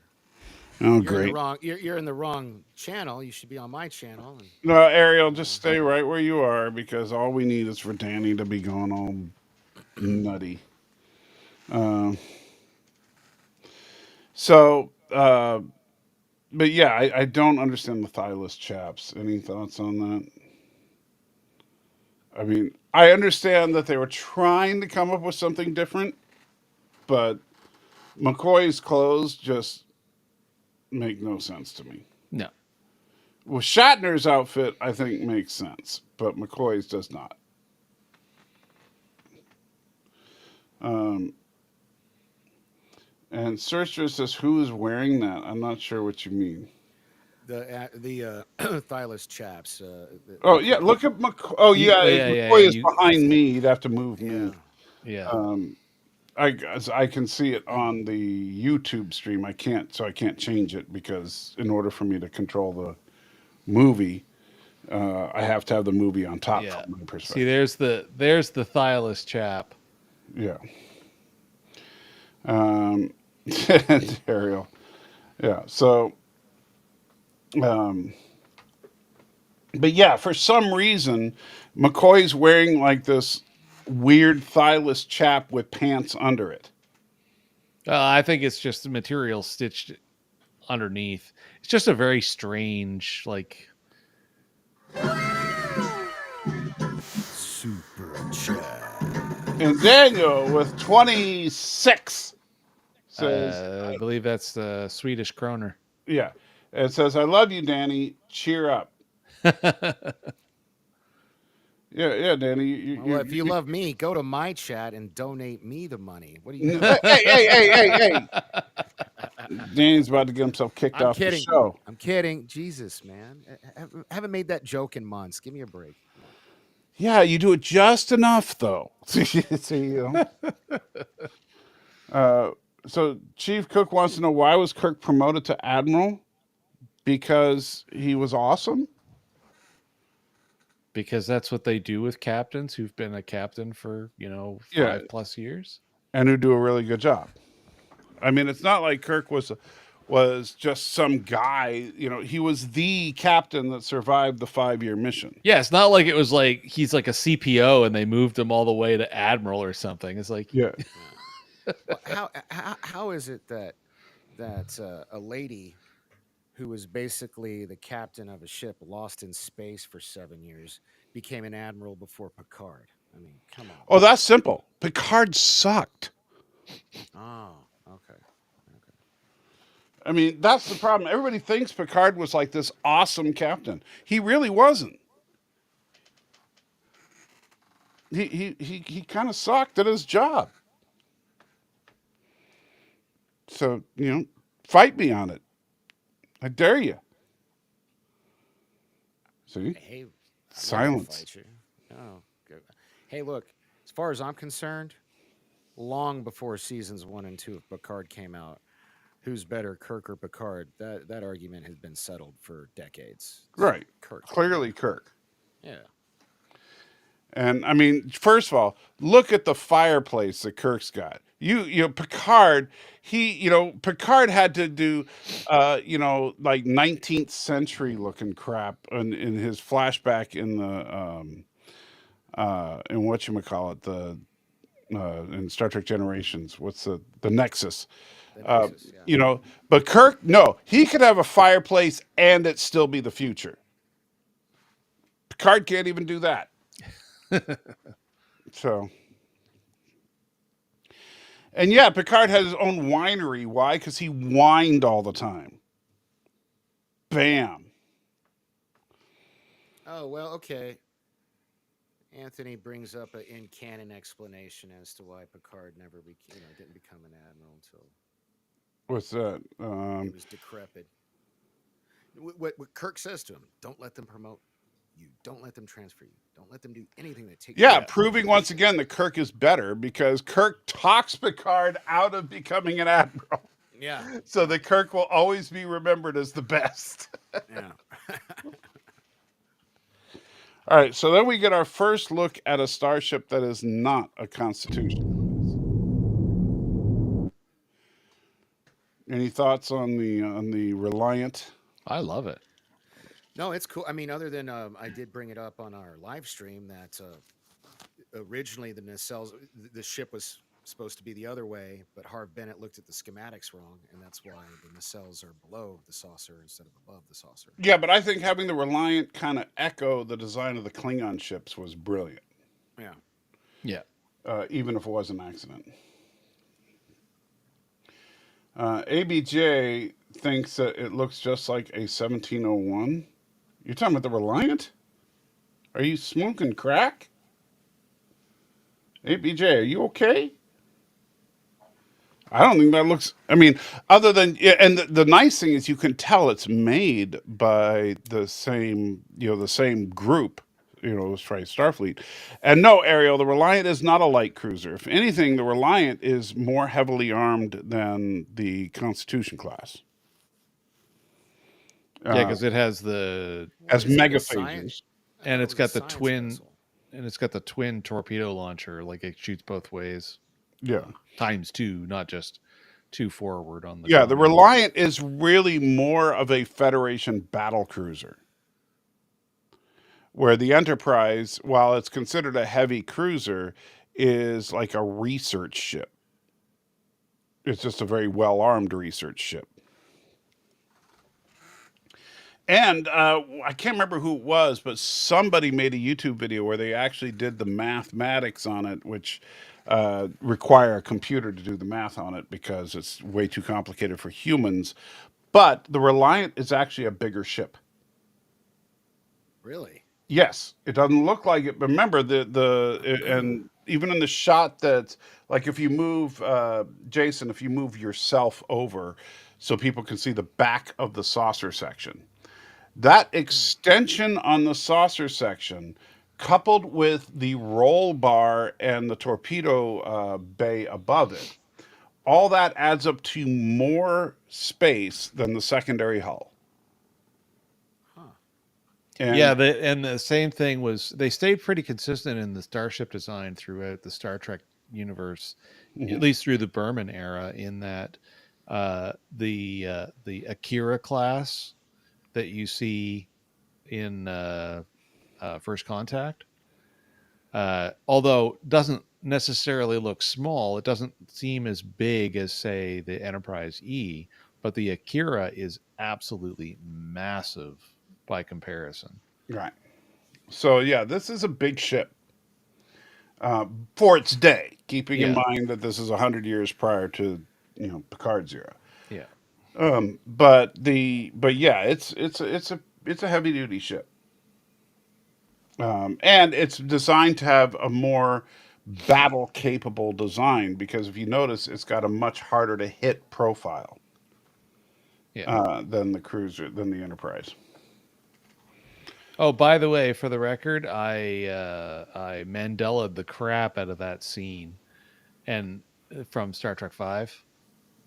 Oh, okay, so you were wrong. Oh no, I way overread. What it was he said, "What you did to try to trick me and brainwash me didn't matter because I figured out who I was before you showed back up in my life." Oh, And I way over attributed what it was he was saying. yeah, so he never mentions V'ger. No.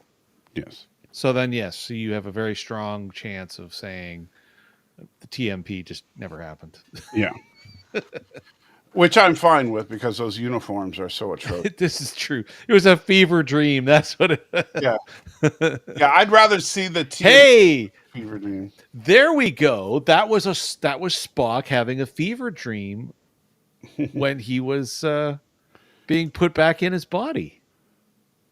Oh, okay. So when he was when they were actually putting his Katra back together, he had Yeah. a dream about the horrible uniforms and stuff. Yeah.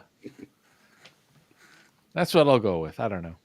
I don't dislike the movie, but yeah, it is funny how it's effectively ignored. Right. Now, notice if you see the shot from the back where you see the back of the saucer, those are two shuttle bays.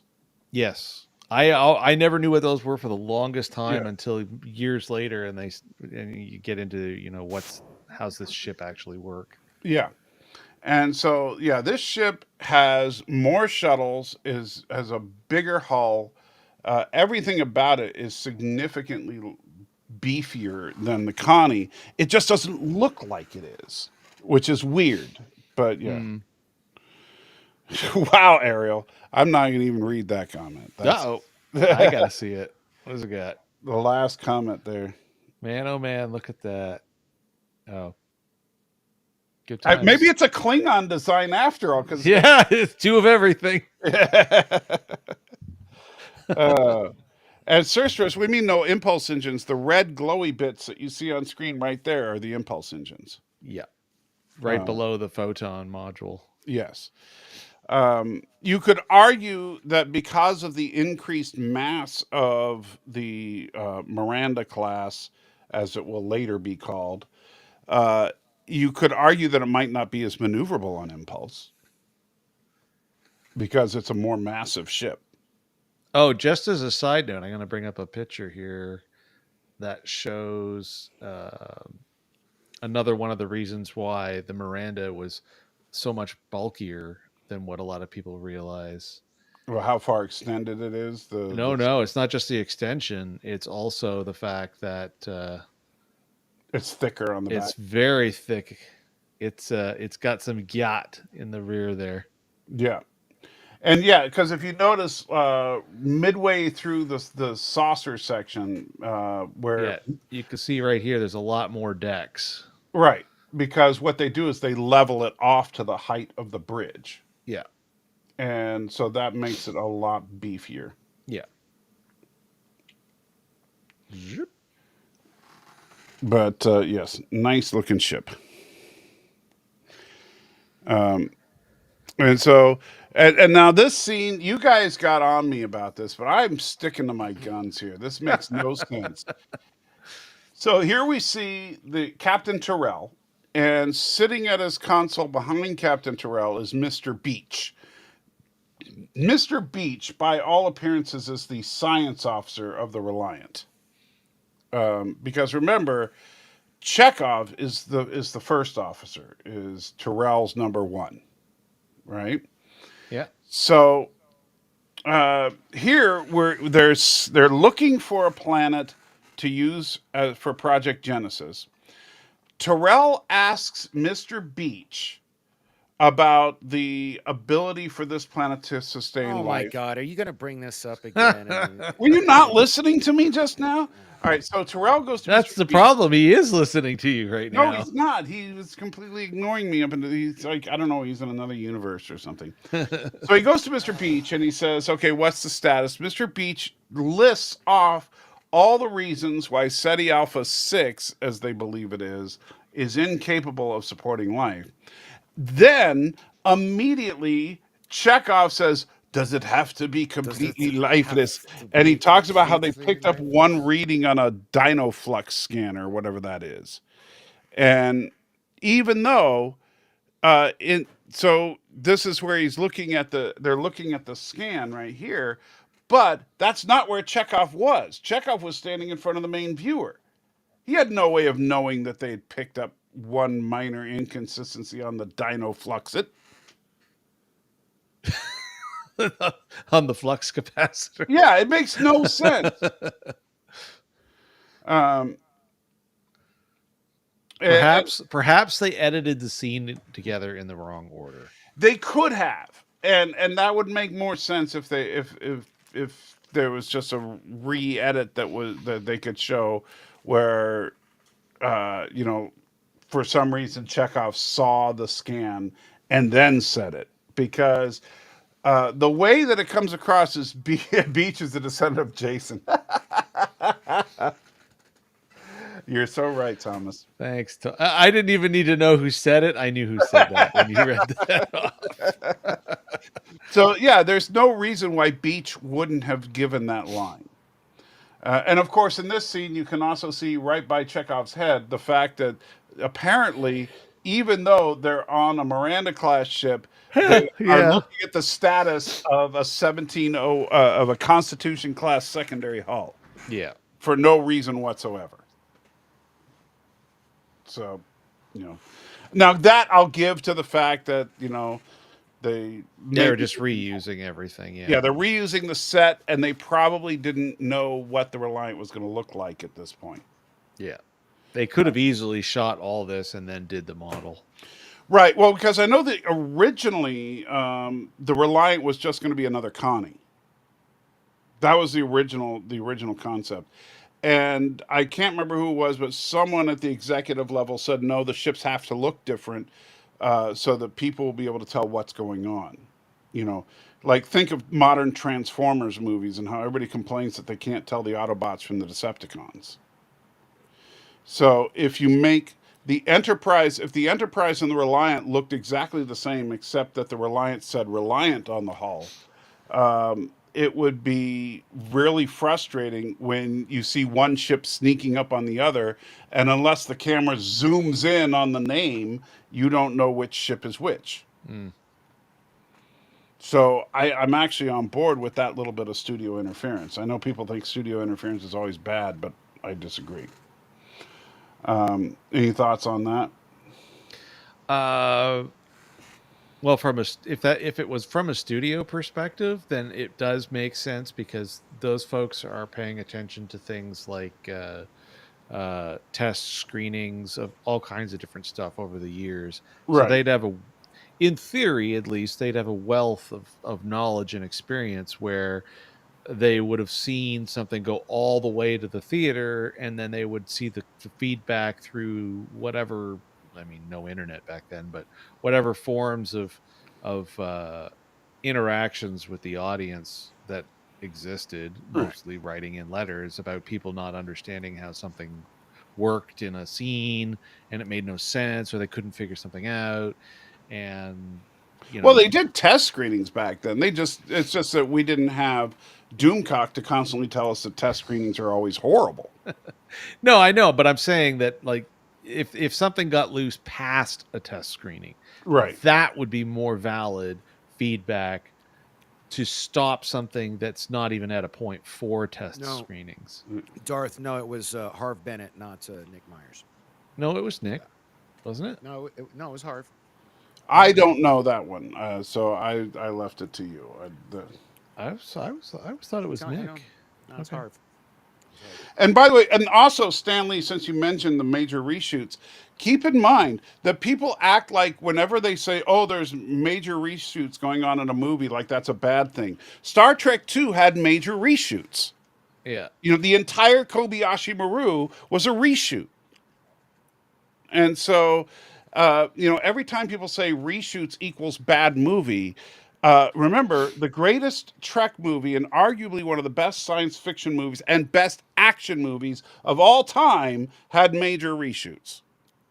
Well, and just think back to the reference to First Blood I made. Mm-hmm. It may not have necessarily had a lot of reshoots to pull it off, but they did a full re-edit, Right. and it was a made on- completely different movie. There's an entire documentary about how Star Wars was saved in the editing booth, and because they re-edited the entire film to make, and that's why Biggs's storyline got cut, and all the stuff that they cut out of Star Wars was because the movie was horribly paced the way that Lucas made it. Mm. But anyway, this particular scene doesn't make a lot of sense. I understand, but hey.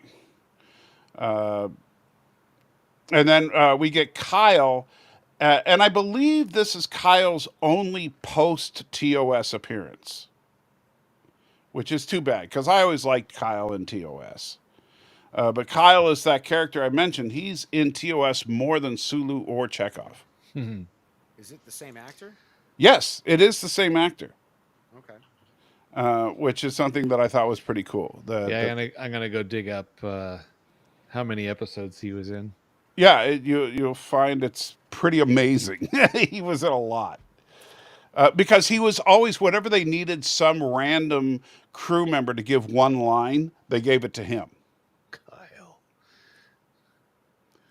Yeah, look up that actor on IMDb. Yeah, John Winston is his name. Yeah. He only passed away in 2019. Yeah. So, 11. He was in 11 episodes of the original series. oh, he was in more than that. Well, he's in 11 credited episodes of the original series. Yeah. How many was he an extra in, though? That's the challenge. Because IMDb, unfortunately, doesn't go out of its way to list. Let's see. But let's look. If we look at Kyle in Memory Alpha, I'm going there right now. Trying to see. John Winston. Like, does Kyle get credit, for example, in Space Seed? He's actually knocked out by Khan in Space Seed. Yes. Okay.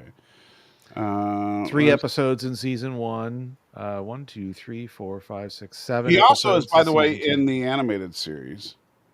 And only 1 episode in season 3. Let's see.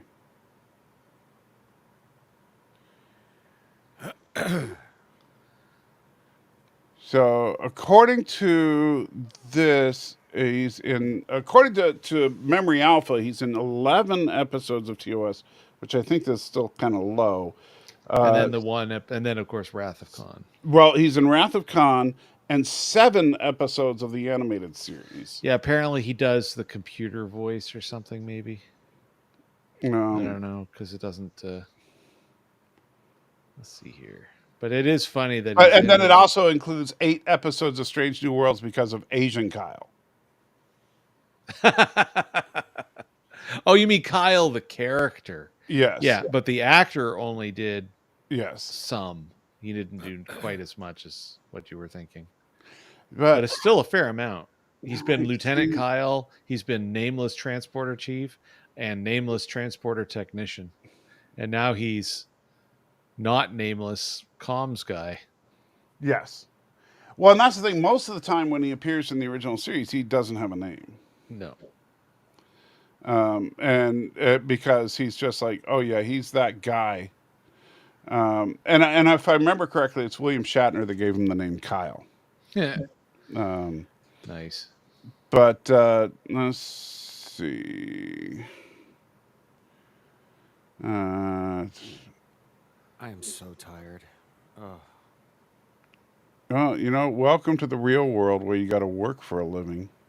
Yeah. I mean, you expect me to feel sorry for you? Is that He No, played. I'm just tired. He played Captain Jeffries in a fan-made series Star Trek New Voyages.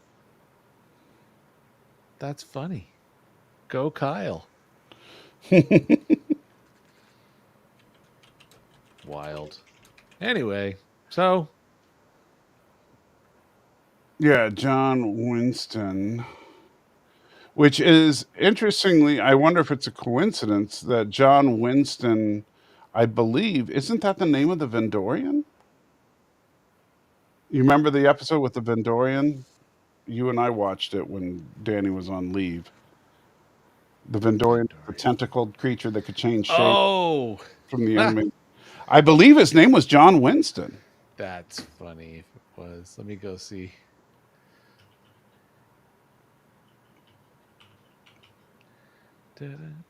Star Trek. Why does it never...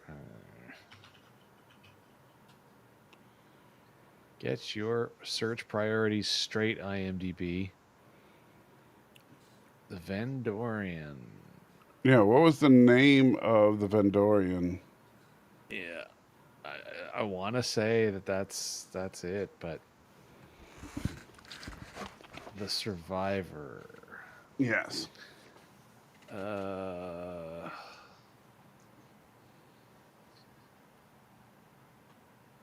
They're gonna screw up the man. Yeah, they screw it up. So in here, oh no, Carter Winston. There it is. Oh, it's Carter Winston. I had to go to the bigger view because it just said Vendorian. Okay. Yeah, it's Carter Winston. So the last name was Winston. Yeah. Okay. It's close. Be crazy if it had been a full match. Now, one thing I appreciate as a former serviceman myself. Wake up, Danny. Wake up. Sorry. So the The one thing I really appreciate as a former serviceman myself is little details in, and this goes to Nick Meyer and Harv Bennett being willing to militarize Starfleet. Mm. If you look at this shot and look particularly at the sleeve of Captain Terrell, and you notice the little dots and dashes on the Yeah. white part of his sleeve. Yeah. Those are, and you can only find it out by reading. It's not in Alpha Canon anywhere, but those are indicators of how long he's been in Starfleet. Oh, interesting. And you'll notice every character has them, but differing numbers of dots and dashes based on the years that they've served. Ah. And if I remember correctly, the way it was supposed to be is like each dot is like 1 year and each dash is like 5 years or something like that. And so obviously someone who's a captain would have a lot more than someone who's a lieutenant.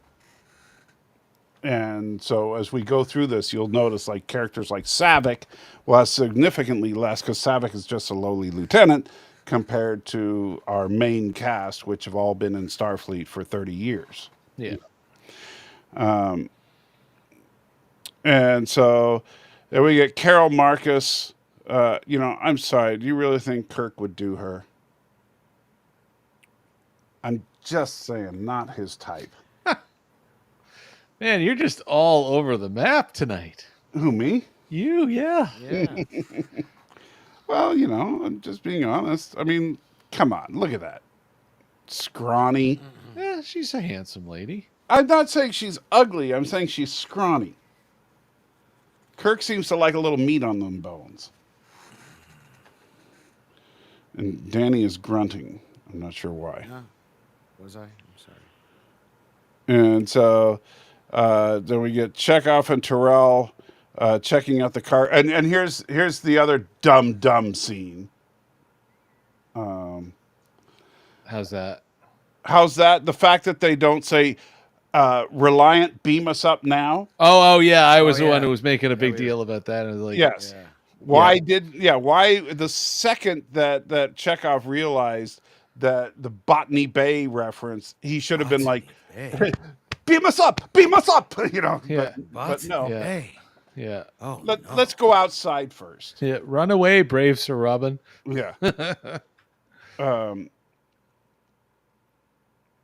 so, and right here, of course, is where we see the books. The books. Yeah. And, for some reason, he's got 2 copies of Paradise Lost. I'm telling you, Paradise Lost is not that big. I've read it. It's a very small book. Like that's Well, it's considered an epic poem, if I remember correctly. It's not even a book. Yeah, that book is just way too thick to be Paradise Lost. Could be a commentary version.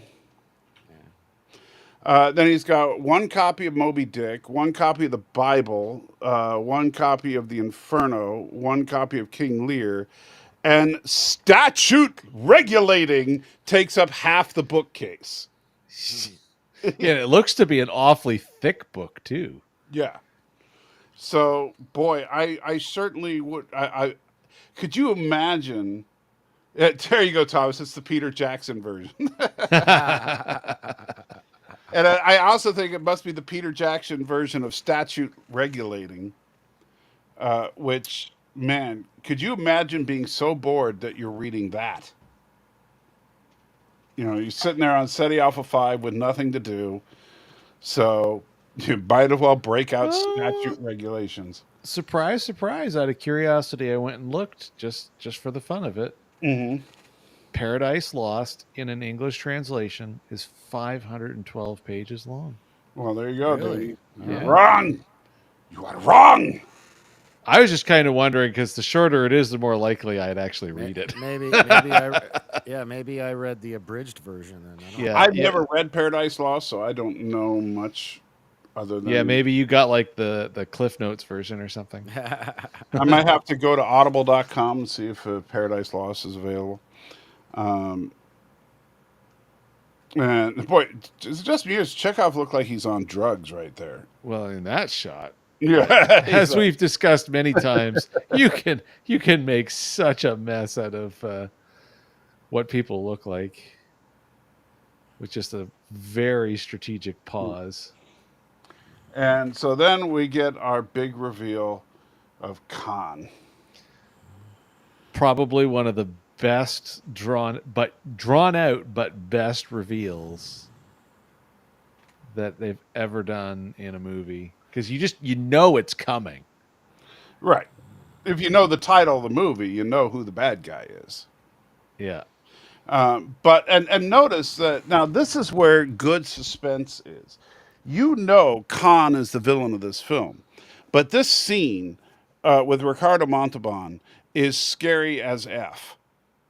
Right when he reveals himself to Chekhov. Oh yeah. Then compare that to John Harrison, who we'll be talking about in a few weeks. But when John Harrison's big reveal and he says, "My name is Khan," and it's like the next thing, I mean, I don't know why they don't have Chris Pine just look at him and say, "Who?" Yeah. Because why would Chris Pine know who the heck Khan is? Yeah. The reason it's terrifying in this scene is because Chekhov knows exactly who he's dealing with. Yeah. Yeah, regardless of canonical issues, he's played to know who it is. So yeah. Which, and for those of you that don't know, Walter Koenig, it's kind of funny, actually said that he knew full well that it was a mistake for Chekhov to know who Khan was. However, he loved this scene, so he lied. Because Nicholas Meyer and Harv Bennett admitted that they didn't know, right? Well, I mean, because Myers had done a crash course of watching Star Trek. Right. And if you've watched the entire original series for the first time weeks before you guys, you're not going to keep it all together, right?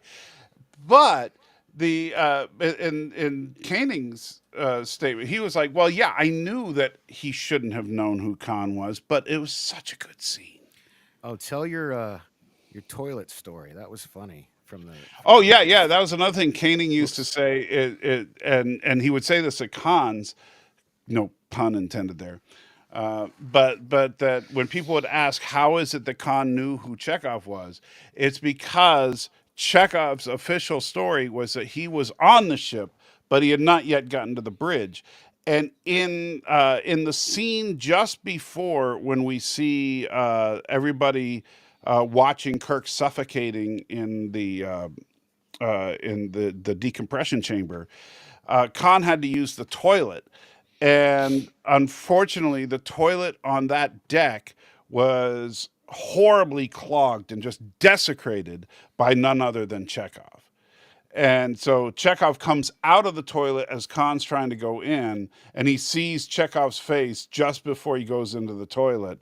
And so when he looks at Chekhov and says, "But you, I never forget a face," it's because he's the guy that ruined the toilet for Khan. And so, yes, that's I like that story a lot because it just adds an extra oomph to the menace that Khan is just like, "Oh yeah, I remember you. You're the one." And now finally I'll get my revenge. So here you have Khan show off his fake pecs as they check out the SETI eels. And yeah, that outfit is so iconic. Oh yeah.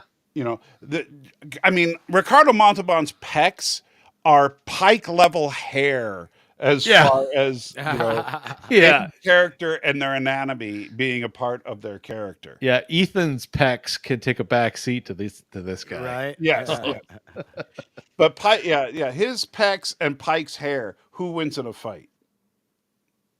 Pecs, because muscle. Well, but that hair. I don't know. And ABJ, you don't remember the SETI evils? The SETI eels? Really? The things that go in your ear? Yeah, they call them eels, but they're more like crazy critters. Slugs. Yeah. All right. So, and then, I like that. So now you'll tell me, where may I find James Kirk? And then we immediately cut to Kirk It looks like he's sitting on the toilet reading a book with his glasses on. Yeah. Just So just a side note, because we didn't see it when we did the watch on the weekend, but I was just jumping through some of the secondary cast members mhm. for the movie, and the guy who played the nephew, Yeah, Peter. uh, his name is Peter Preston. Yeah, the actor's name is Ike Okay. Eisenman. Anyway, I wondered why, for the longest time, he had, well, not from the very beginning of ever seeing the movie, because it was, only since I've ever first seen the director's edition, why his acting came across the way it did when he interacted with Shatner. I mean, like, In, why in- was he so nervous? no, not just the nervousness, but the way he delivered his lines. He's one of the two kids from Escape to From Witch Mountain from way back in the day. Oh, is he? Okay. Yeah. So that's exactly, like, that whole acting style is like built right into him, because he was doing it since he was 7 years old or whatever. But if you think about the way in which he would have acted for Escape to or Escape from Witch Mountain, because there was a few of the movies made. You okay, Danny? He keeps nodding off on us. Yeah, I'm fine. I think he had the pop filter was stuck to him that time. Yeah. Yeah, if you go back and watch the director's cut scene when he's doing the inspection in the engine room, Right. it'll come across Oh, even it's the more to finest you. engine room in the whole Starfleet. Yeah. Yeah. Which I'm so mixed on that, because on the one hand, there's some cringeworthy dialogue there, and on the other hand, poor Peter got so wronged because Yeah, I his whole know. story got cut, basically. Yeah. Um, and Thomas's Thomas, don't you ever say Ricardo Taliban in my chat. I still have that clip around. Yeah, I have the clip too, and I hate that clip with a passion so much. That Ricardo Taliban. Oh, Doesn't it resonate with you? oh gosh. Oh, everything about that. That's just. It just. Oh, that was one of the worst live watches of that whole. That was so bad. All right. I'm going to do two things. One, I got to pee. Two, I'm going to splash some water on my face because I am passing out. I'll be right back. Yeah, we know you're passing out. Sorry. You It's don't have okay. to confess. We knew. Well, we are almost a half hour over normal, and Yeah. he is a working man now. So Yeah, poor guy. And now that he knows how the rest of us have been dealing with life all along. well, Hmm. I mean, he's learning. Now, if he's doing this 6 months from now, Oh, he will be. He'll be doing this until either he quits his job or gets fired. One of the two. Taking bets, by the way, as to which it's going to be.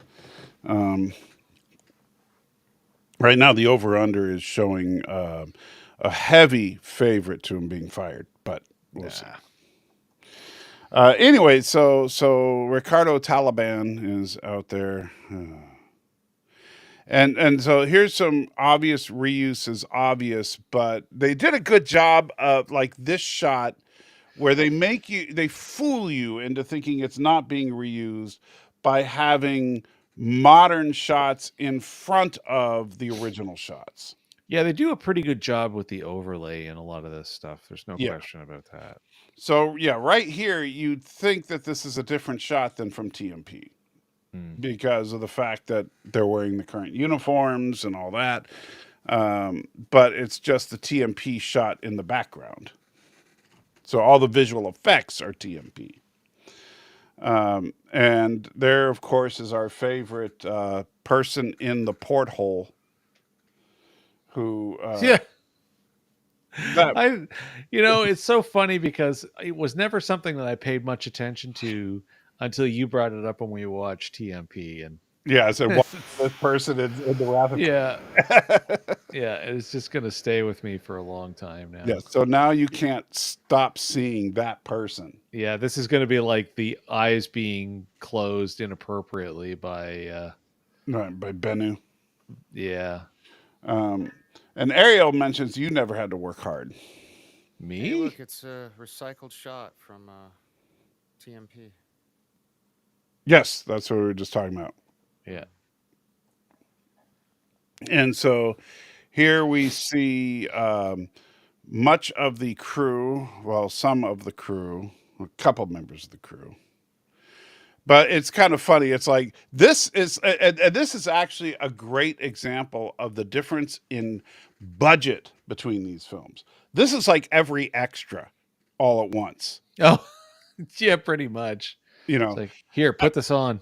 Yeah, as opposed to in TMP, we have that shot where we actually have 400 people, to Right. represent the Yeah. entire crew.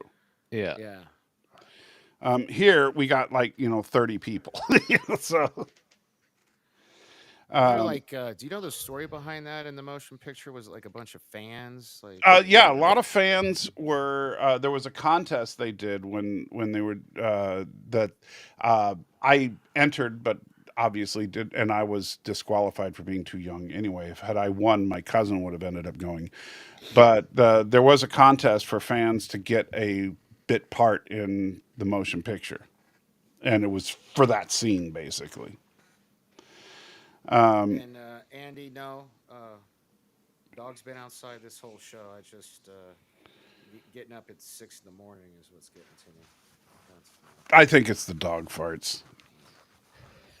Well, I would suggest that the dog farts don't help. Yeah. So Ariel says there's 23 in this shot. So I never counted them, but I will take your word for it, Ariel. I do think it's funny though that if you look carefully, you can see people that have been reused in different scenes. Like the entire bridge crew from the Kobayashi Maru is represented here. Like the as far as everybody who's not a main character. So, for example, if you notice, like the blonde dude who is facing opposed to Peter, like if you look at Peter, Peter's a couple faces down from Scotty, right? Then look directly on the other side of the torpedo tube, the blonde dude standing there. He's in the bridge scene, both at the beginning during the Kobayashi Maru, and we also see him when Khan blows the crap out of the bridge later on. So, but yeah, the pretty much every and Majel Barrett's body double there in the foreground. Yeah. It's just. Uh, but yeah, so pretty much everybody is that's in the movie is in this shot. Um, and so then Kirk is like checking everybody out and you know trying to see. Is it the same group that we see in Spock's funeral? Well, we'll see in a few minutes here if we can get through it. Who's that in the window, Chief? We'll never know because that person is not in this scene because that person was in Star Trek: The Motion Picture, not yeah. not technically in Star Trek 2. Yeah. Yeah. So this is one of our very few moments of the Vulcan language being spoken aloud.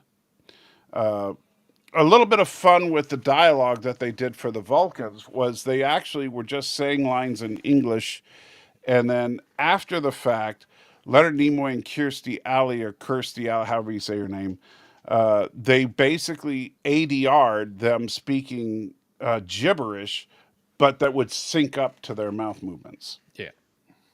So that's how they created the Vulcan language for anybody that cares. And here we have, the room o' death, you know, that It's funny that you actually paused it right there because I don't think I ever actually paid attention to the fact that we see this early on in the movie. Yes. Yeah, the death room. Yeah, Yeah. I don't think that ever really sunk into me before. Well, because you never think about what is that dude standing next to, but those are the mains. When Scotty says I had to take the mains offline, Yeah, yeah. Oh yeah. that's what he's talking about. And that nobody could safely go back into that room. And notice there's the radiation warning right in front of us. Yeah, it's funny how the intention of a scene and the lack of dramatic music completely changes your attention. Yeah. And yes, she's the Cheers chick, ABJ.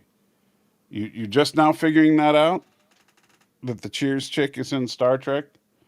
That's why she wasn't in Star Trek 3, by the way, because she was too busy doing Cheers, because she was going to make a big career out of Cheers. Since I can't Daniel to answer me, have y'all talked about William O'Connell, R.I.P. He played an Andorian. What? That seems random. Yeah, no, we have not talked about William O'Connell. Was he in this movie? Uh, Research No. department? No, No, he was he was not. Andorian in the original series. Yeah. Okay, so there you go. So no, we have not talked about him because he's not relevant. Yeah. So sorry, Miss Moneypenny, love you, but shoo, you're off in another galaxy. Random discussion point is random. Yes. And yes, this was her first movie. In fact, it says in the opening credits, It says introducing introducing. Yeah. Kirstie Alley. This is before Cheers, and this is her first role. So then we get the recycled shots from TMP of the Enterprise powering up, but intercut with stuff from that's new footage of the actors on set. Yeah, and different music and Yeah. sped right up. Right. Sorry. It's okay, Danny. Humming the music. Yeah. Yeah. And so, yeah, so you see everybody on the bridge is, bridging away. And Kirk and McCoy come onto the bridge as they're powering everything up. And you see there's Mr. Blonde right there. Right behind. Yeah, Danny. behind me, Yeah. behind my bookshelf. Yes. But yeah, so Mr. Blonde is a regular. You know, he's like Hawk from Star Trek First Contact. You know, it's like you see him in a lot of scenes, and then he's just, Dead, different, buried, or turned into a Borg. yeah. So there, the Enterprise leaves space dock, and the interesting thing here is, as we talked about, the Enterprise is like when Kirk gives Sulu or Kirk gives Spock permission to just go wherever, and then Spock tells Sulu to go wherever. They're not going very far because they don't engage warp drive. Yeah. They don't engage warp drive until they get the call from Carol Marcus. But the problem there is, so this makes 2 movies in a row where the Enterprise is the only ship in between Earth and a threat. Yep. They were clearly deep into their exploration era, and everyone was too far away. Clearly. Because somehow they're the only ship in between Earth and the Klingon border.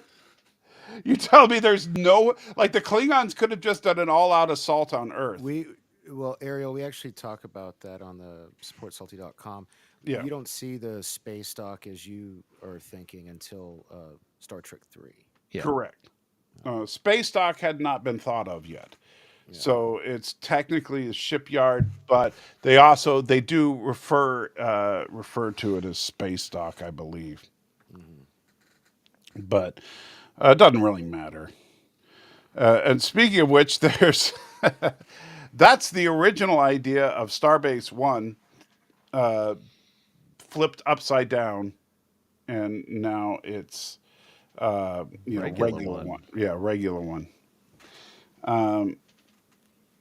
But yes, the and Tim, I know Starfleet doesn't know about Khan yet, but when they do find out about Khan, Kirk tells Spock that it's probably nothing, but we're the only ship in the quadrant or whatever. So it's like, oh, okay. So Just garbled communications. yeah, Yeah, and they didn't know it was Khan by any stretch, even at that point. right. We don't know it's Khan until after the attack. Yeah, till he cut me with my britches down.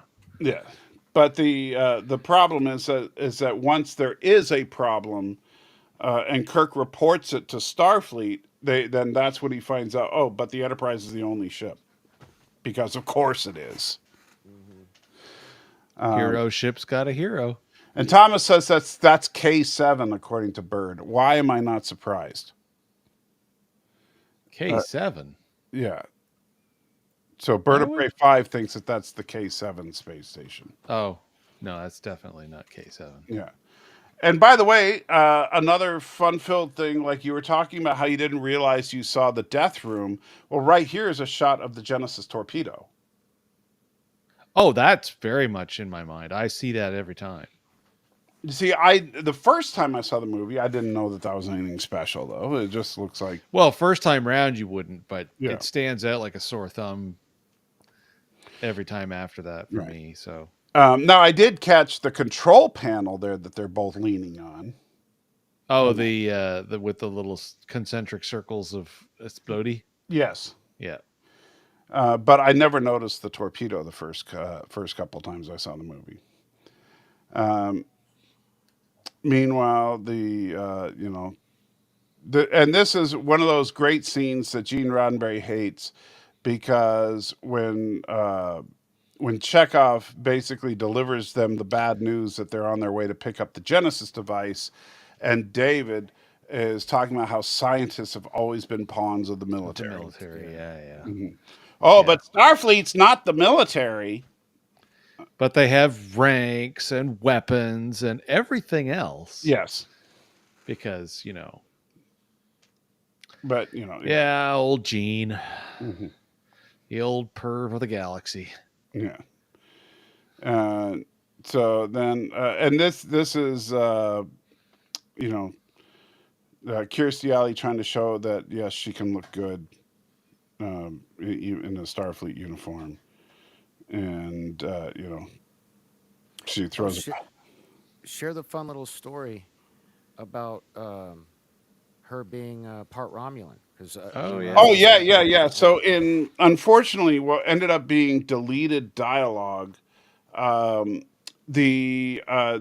heritage is mentioned by Kirk and Spock in the scene where Spock gives him Tale of Two Cities. You can find the footage. I think it's on YouTube. You can find the footage of Spock mentioning that the reason that she gets so emotional from time to time, such as when her solution to the Kobayashi Maru, and later in this, when her reaction to seeing Peter's dead body, the reason that she gets so emotional from time to time is because she is half Romulan. And so, and it's mentioned directly in dialogue by Spock when Kirk and Spock are talking about how she destroyed the simulator room. And he says, well, Spock says the same line about that the Kobayashi Maru scenario frequently wreaks havoc with the crew and equipment, that he took the test 3 times. And then he says something to the effect of her having Romulan heritage didn't help as far as, having emotional control. And the original idea, and this is another thing that, again, think about the fact that Harv Bennett and Nicholas Meyer had never seen Star Trek before, so they just quickly watched all of Trek to try and come up with some backstory. And the backstory they came up with for Saavik was that she is, in fact, the illegitimate child of Spock and the Romulan commander from the Enterprise incident. Okay. And Yeah. So here's an interesting. I found a nice write up, and I'll read it right out of the Memory of the Alpha. dialogue. Yeah. So they'll read this whole paragraph because it's interesting. Just to read it. The script for Star Trek II: The Wrath of Khan notes that Lieutenant Saavik is young and beautiful. She is half Vulcan and half Romulan. In appearance, she is Vulcan with pointed ears, but her skin is fair and she has none of the expressionless facial immobility of a Vulcan. Uh, Spock had a line where he stated this fact to Kirk in scene 5 after the Kobayashi Maru test. And the quoted line was, "She's half Romulan, Jim. The admixture makes her more volatile than me, for example." Spock's actually filmed line, however, was trimmed from the scene and not included in the theatrical or 85 television version or even the director's edition DVD release, nor on any of their home media formats. The line was included in a contemporary promotional short voiced by William Shatner. So, other than the fact that we know it's there from shooting scripts and a promotional short, there's nothing. Yeah, which is It's unfortunate because I think it adds a lot of depth to her character. yeah. But it also means that she committed incest in Star Trek 3, if you want to take, so I guess best to leave it out. I don't Kinda. know. It's Yeah. just it was just fingers. Oh, dude. Oh, you really went there with it. First of all, fingers sounded- to Vulcans, fingers are genitalia. Well, apparently. Yeah. And in fact, I'll tell you this because I was, and I know you will find this not shocking at all, that I was actually the president of our local Star Trek fan club, the official Star Trek fan club in Portland, Oregon, for a number of years. And one of the things that we produced and were selling at cons was a Vulcan Joy of Sex book. You remember how popular Joy of Sex was back in Yeah. the 70s and 80s, right? Yeah. Yeah. So we made the Vulcan version of the Joy of Sex. Oh It dear. was called the Joy of Ponfar. Huh. And when you opened up the book, it just had pictures of hands in different positions. And Uh, so it was like just all these various horribly and then we would have pictures of like three hands together for when you want to spice things up and that kind of thing. Um, makes a uh, comment about what, Tim? Yeah, I'm confused. yeah, Clarify that for us, Tim. not sure what you mean exactly, Tim. And I'll tell you what, Tim. I'll give you I just didn't realize you didn't have one. I'll give you a wrench real quick. That way you can put it in the chat. If man, I really hate that stupid hearts thing because it always gets in the way. In the way of the bottom comment? Yeah. Yeah. Yeah. So there, put that in the chat so that I can get to it. And all right, so now you have a wrench, Tim. So if you want to put the link to whatever you found, you can. Because I'm curious to see what you found myself. So,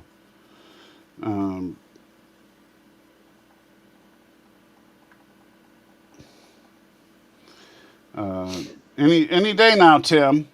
Well, you're surprising him with the wrench. Yeah, true. I probably shouldn't have given it to him. He's going to start banning people. Galactic power. And I guess you're right, Thomas. He would technically only be 25% Vulcan. Well, that presumes that Saavik is actually Spock's child. kid. Yes. All right, so there. Let's see. So let me find that.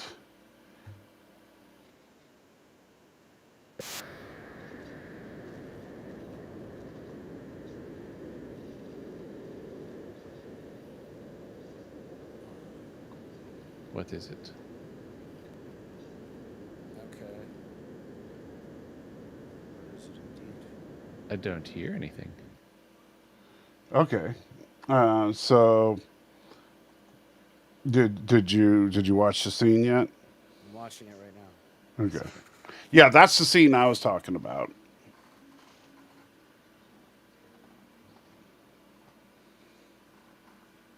Oh wow, someone did get the dailies. Nice. Yeah. Good find, Tim.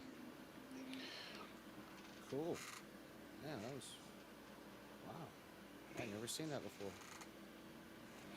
So yeah, that's exactly the scene that I was talking about. Oh, and the fact that David and Zavik are staring at each other. Yeah. I like that afterward though. David's like, "Well, hello there." So yeah, and Wonderful stuff, that Romulan ale. yeah. So if she was his kid, then 25% human, 25% Vulcan, and 50% Romulan. That would be correct. Mm-hmm. And I think that was the original intent with Savik's character. And it would also add a little bit of depth to the what happened in Star Trek Six had they gone with the original intent Yeah, there. Yeah, yeah, we we've talked talked about about that. that. Yeah, Yeah, yeah. because which is unfortunate that it's not Savik in Star Trek Six. Um, but yes, so Spock did in fact have sex with his own kid, and not only that, but then Spock turned around and raped his own kid in Star Trek Six. So Well, boy, mine raped, but yes, yes. uh, that's kind of messed up. That Star Trek, isn't it? Yeah. Um, so It's just derivative of Star Wars. Luke and Leia, kissed. So there's that. well, Spock and the Romulan had sex before Star Wars. Oh, okay. Well, in head canon, maybe. No, they actually have sex. And in fact, that's one of the very few, that's the very first graphic on screen sex that was ever televised. Oh, in the original series? Yeah, it was Really? Yeah. Spock and the Romulan commander in the original series Yeah. because the network censors, how are you going to block out two people just touching each other's hands? You know, pretty clever, actually. Um, so Kirk goes to Spock's quarters, tells Spock that they're gonna have to, go on actual duty since the Enterprise is the only ship in the quadrant. Because in all of the Alpha Quadrant, the Enterprise is the only ship. Proceed under flight Ah, instructions. I the have no legal abuses of taboos. script. Yeah.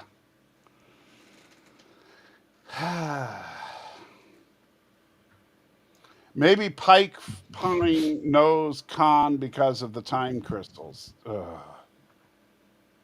that hurt, Shush. that Yeah. hurt to even think about. Um, I will say this as far as first of all, I love the look of the Star Trek Two uniform undershirt with the Vulcan robe. Oh, the black on white. Yeah, that looks great. Um, I also really like the fact that Spock has a giant Idic in his captain's quarters. Yeah, the big flicky. Yeah. Yeah, What's that? What do you call that? The sequence. yeah. Yeah. Um, The only outfit I think in this entire movie that is properly questionable is the weird cut pants on McCoy. yeah, but even that is like it looks weird from a style perspective, but that But is at least it's not a guy in a dress and a cape in TMP. well, there is that. Super chat. And thank you, Yoda says mistake. It was Luke and Leia separated at birth. Didn't think of that. I did. Yeah, good job, Yoda. Thanks to you, incest is now the thing in the galaxy far, far away. No, but the now I completely forgot what I was going to say. Dang it. Um, but yes, Daniel, Trip does get pregnant by touching hands in a bowl in Enterprise, but the original series was broadcast in the 60s, and we actually see finger on finger action. And they So, barely had permission to show belly buttons by that point. yeah. So, but yeah, we actually see finger contact in that. So, um, the only way it could get any more graphic would be if somebody like kissed a finger. Um, but what is about the outfits? Thank you, Tim, for reminding me. So the thing about the weird flary pants thing is that might look a little silly. However, the military uniforms do actually kind of do that with the pants because you flare it over your boots. Mm. And so that was something I had to learn to do when I was in the army was how to properly tuck your pants into your boots. So which sounds silly, but yeah, that's actually something you have to do. Um, so and finger bang, yes, Ariel. You're making me think of on South Park. The boys created a boy band called Finger Blast, and you may not remember that, but that's Oh a thing. my. Um, all right, so oh, look, there's Blondie again. So he actually gets a couple of close-ups. So that his whole this is his entire career, of course, but no, not that anybody cares. Um, the meanwhile, the Reliant is going to intercept the Enterprise, and we know that things are going to be getting good here soon. And so notice we are 42 minutes into a movie. We're almost halfway through the movie, and there has not been any action yet.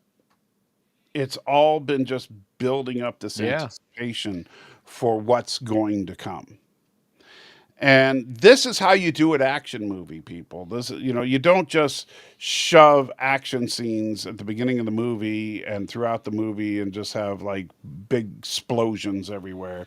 You Well, build up to it. some of the best action movies didn't have hardly anything happen until well into them. Even Die Hard didn't have a whole lot happen until well into the movie. Right. And Uh, and Hunt for Red October was the same thing. That's an 80s movie. A lot of people forget that that's an 80s movie and not a 90s movie. mhm. And John McTiernan, of course, action director. Big long stretch before anything serious actually happens. Right. And in this movie, yeah, there's actually very little action in the movie, but it's an action movie because the movie's plot is pushed forward by the action. That's Mm, what an action movie is. yeah. And by the way, we want to look at really goofy looking uniforms. Look at the uniform behind Kirk. Oh, the weird. I know the strange, like The anal intruder yeah, uniform. the utility jumper designs that they've had. Danny, tell me, would you wear that? No. Yeah, you would not be going to a fan con wearing. Yeah. But like we talked about on the watch along, I've always wanted one of these uniforms. Yeah, the crimson ones. Yeah, Yeah. but so you would wear the anal intruder behind Kirk right there. No, no. It would be hilarious though if someone actually went out of their way to wear one of the utilities Mhm. from one of the motion picture series of movies to to a Comic Con. But I just don't understand though. Like if you look at the TMP uniforms, like particularly Mr. Seventh Heaven, Mm, when you get to see all the details, yeah. uh, you know, Twig and berries. well you could tell his religion from that scene. Yeah. You know, that's pretty bad, and somebody thought that was a good idea. Yeah, I think it was Gene Roddenberry. I thought that. Well, yeah. I wonder if Gene Roddenberry and the guy that played Decker, if they, anyway, Yeah. I'm we're just pen, saying, we're pen pals. yeah, petty pals. Did they go out to get mani pedis together? Well, So Something. were they like Vince McMahon and John Laurinaitis? Okay. Well, yeah. Hey, Gene might have pooped on him. We don't know. Wow. Just saying. We Gene don't took a know. lot of drugs. There's probably some stuff we'll never find out that we don't want to know. I think that would have been wrong, Trek reviewer, if they had Hervé Villechaize play Joaquin in this. That would, granted, it would have been hilarious, but it would have been wrong.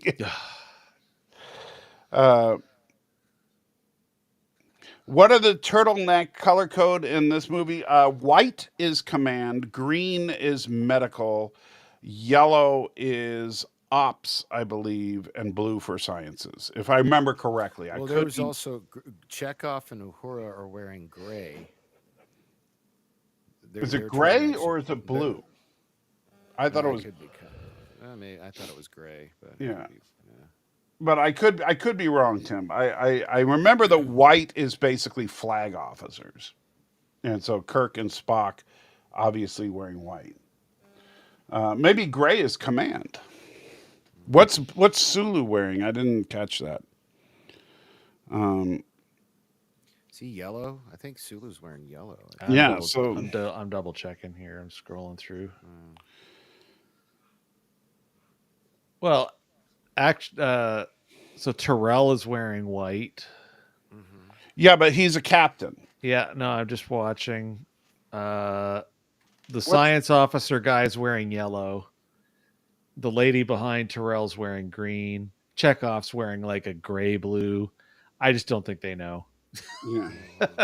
I gotta go with it. Doesn't matter. It doesn't matter. Sulu wears rainbow, according to Thomas. All right, so we get the Genesis scene, which, of course, this is the first fully rendered 3D animation scene in a film. Which, I gotta say, it holds up pretty well. CGI, yeah. Especially if you stop to consider that this was meant to be just a demonstration. Yeah. So we're not trying to convince you it's reality. Yeah, because the only big movies in and around this era that were to use any kind of graphics like this were Tron, and then a couple years later, The Last Starfighter. But what's interesting about Tron is that Tron was heavily mixed between the CG and actual hand-drawn animation. A lot of people don't realize. Oh, I know. Yeah, Tron was mostly a hand-drawn animated film. Yeah, but after this movie, the only one that got particularly ambitious was The Last Starfighter. Yes, and that was truly CG. Yeah, but that did come a few years later. Yeah. All right, so I paused it here for a couple of reasons. A, what a beautiful shot. Well, B, the offset shot makes it look like the model maker screwed up the roll bar. It looks like it's off center. But it does kind of because of the fact that we're looking at it at an angle. Yeah. But the other thing that I want to point out is, okay, looking at the picture, go to the letter N for under the NCC part. Okay. Yeah. Then go right up to where the slanted part of the saucer hits the original curvy part. Right there, those are the deflector shields. Oh, those two. Those lower nodules, nubs. they're sticking up from the saucer. Now, if you look at the Enterprise, you will see that exact same nodule surrounding the sensor dish. And that's why I say the deflectors originally were at the same place, but so look at that nodule. Yeah. And then when we get a good shot of the Enterprise again, you'll see those same nodules surrounding the sensor dish. Man, you love to talk about this. I do, because it's one of those things that pisses me off that people think that that's a deflector dish. Okay. But if that were the case, then think about it. If that were the case, how is it that Joaquin could raise the shields? If that was... Oh, no, I know. I mean, you're not going to get any argument from me. It's just funny as you're like, oh, look, it's the dead horse. Let's go get it. Yeah, I know.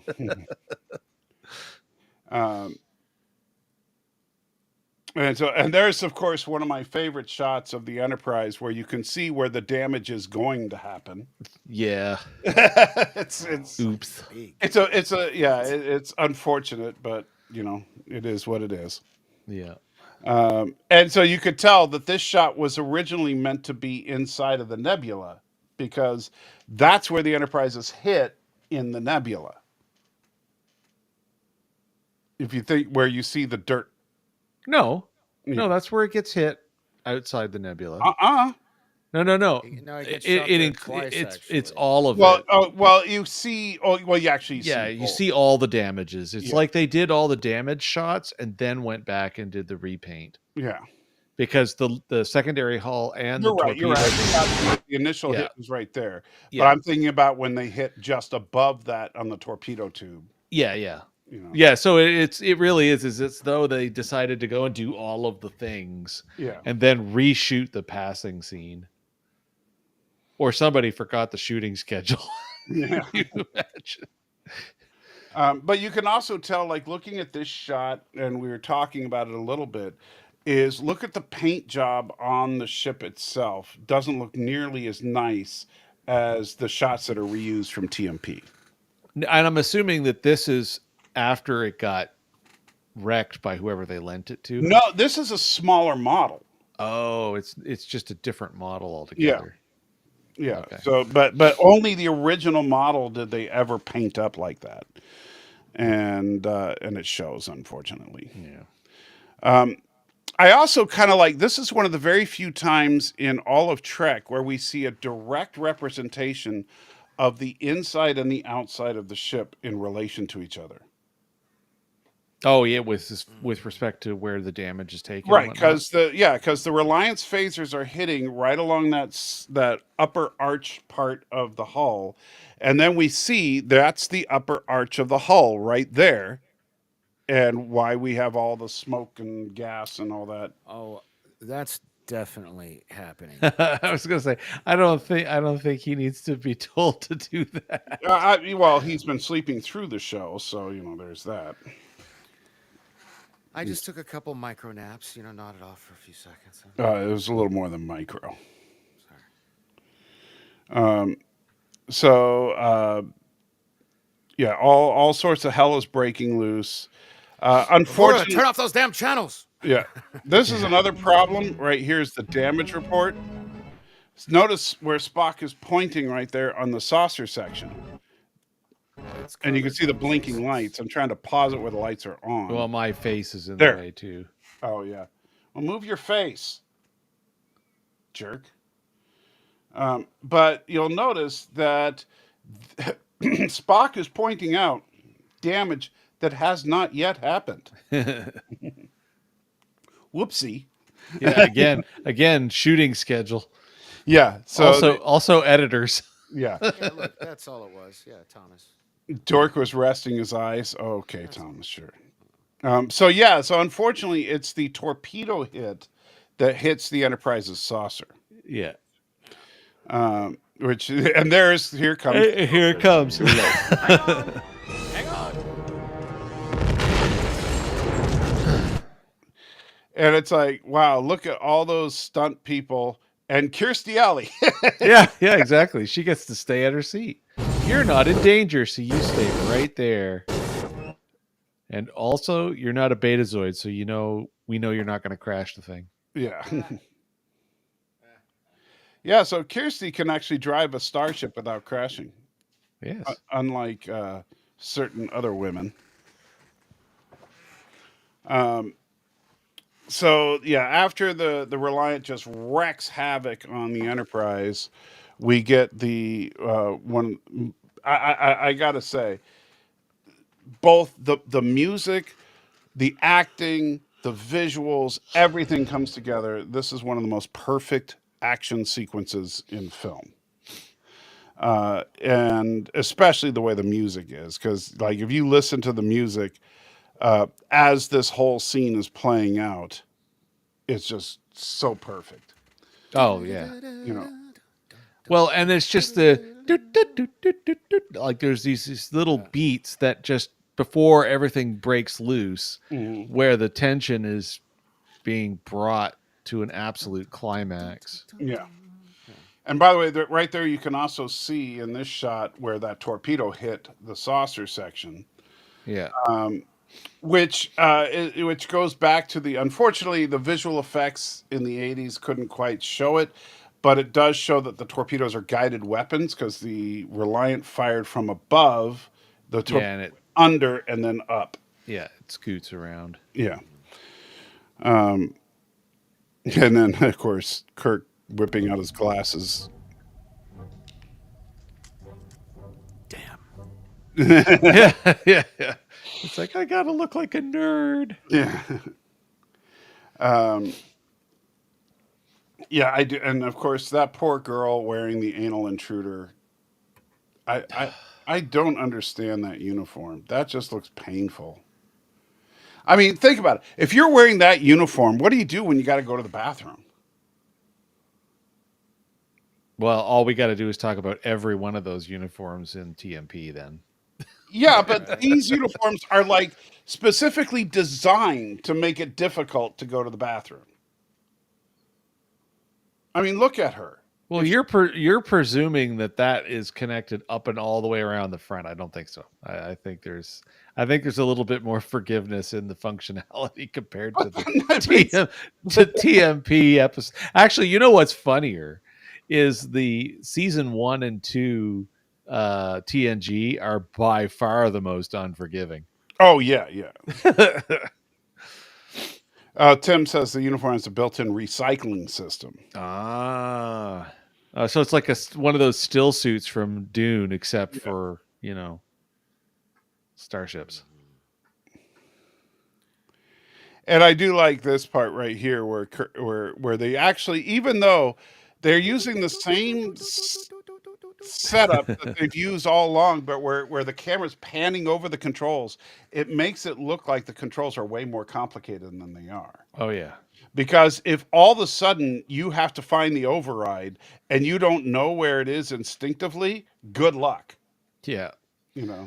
Well, I don't know about you, but the jelly bean collection on the right has no labeling. So... Yeah. Fire. And then right. Yeah, and of course, this pisses me off because even though I can give a certain level of latitude to the fact that Harv Bennett and Nicholas Meyer are not Trekkies, but you see where the phasers hit. Fire. Yes. Beautiful shot there, right, of the phaser literally wrecking the impulse engine. Yes. And then what does Joaquin tell Khan 2 seconds after this? When Khan says return fire, and he says we can't because they've damaged the photon control and the warp drive. Yeah, but that's not the warp drive. It would be in the same neighborhood, so it could have been like a secondary explosion. But the impulse stack is wrecked. Sure. How does if it's the warp drive that's damaged and not the impulse drive, the impulse drive is gone.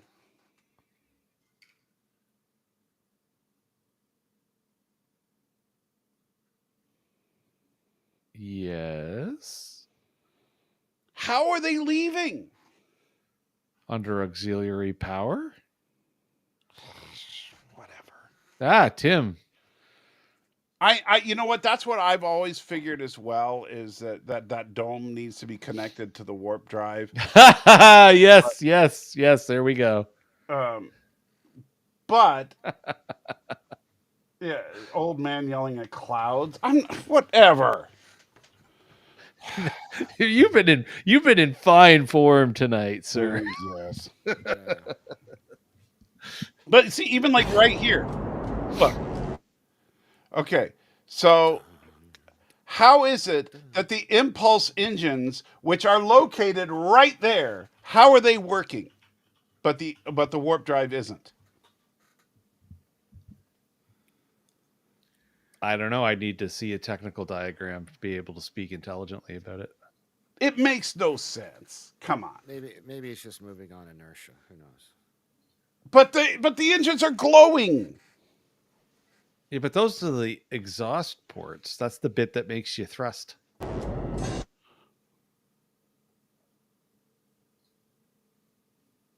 No, because you see, in Star Trek the Motion Picture, we see that same part on the Enterprise begin glowing as the ship moves forward. Sure. And Tim, unfortunately, the deck plans that you have, well, I'm sure that you're right, would not be canon. But you know, yeah, and yes, Thomas, you're right because it's written in the script. Yeah. That is 100% correct. Yes. But notice, so we've had our first major action scene, and we are almost exactly halfway through this film. Mm. So, and what an incredible action sequence it was. And so this is where we get another one of our big scene differences, because in the director's cut, we have quite the moment between Scotty and McCoy that's not there in Yeah, there's a lot more in the. Yeah. And Tim, I'm sorry, but no, that is just false. Just because the Okudas approved and referenced a book doesn't make it canon. The only people that make it canon are Paramount. Well, doesn't it always? I thought the rule was it's got to be on screen to be canon. That's the general rule when it comes to Trek. Yes. But people that want to say, well, the Okudas, because the Okudas are kind of the gatekeepers of all the Trek reference material. And so they say, well, if the Okudas say it's canon, it's canon. But that's just fans saying that. That's not official, like, doctrine from on high. Well, thank you. And don't get me wrong, I have nothing but respect for the Okudas, but and I have some of their works as well, but just because the Okudas say it's so doesn't make it so. Make it so. Anyway, so yeah, this whole scene with Peter's death is significantly more intense, I think, in the director's cut. Yeah, because we don't even know this is Scotty's nephew in this version. Which Yeah. I think is a mistake. They could have kept that in. They should have kept that in. It's like, why else is he all broken up and crying? And Yeah, it doesn't even make sense that Scotty is there. Yeah, and of all the scenes, now you asked about the whole thing with the David's my son. with the glasses bit. Yeah. Yeah. See, the glasses I could see leaving out. Now, in the original release, yeah, this is where mistakes were made. Yeah. Like this should never the clarity as to who this kid was would have had way more impact on this entire scene had it been left in.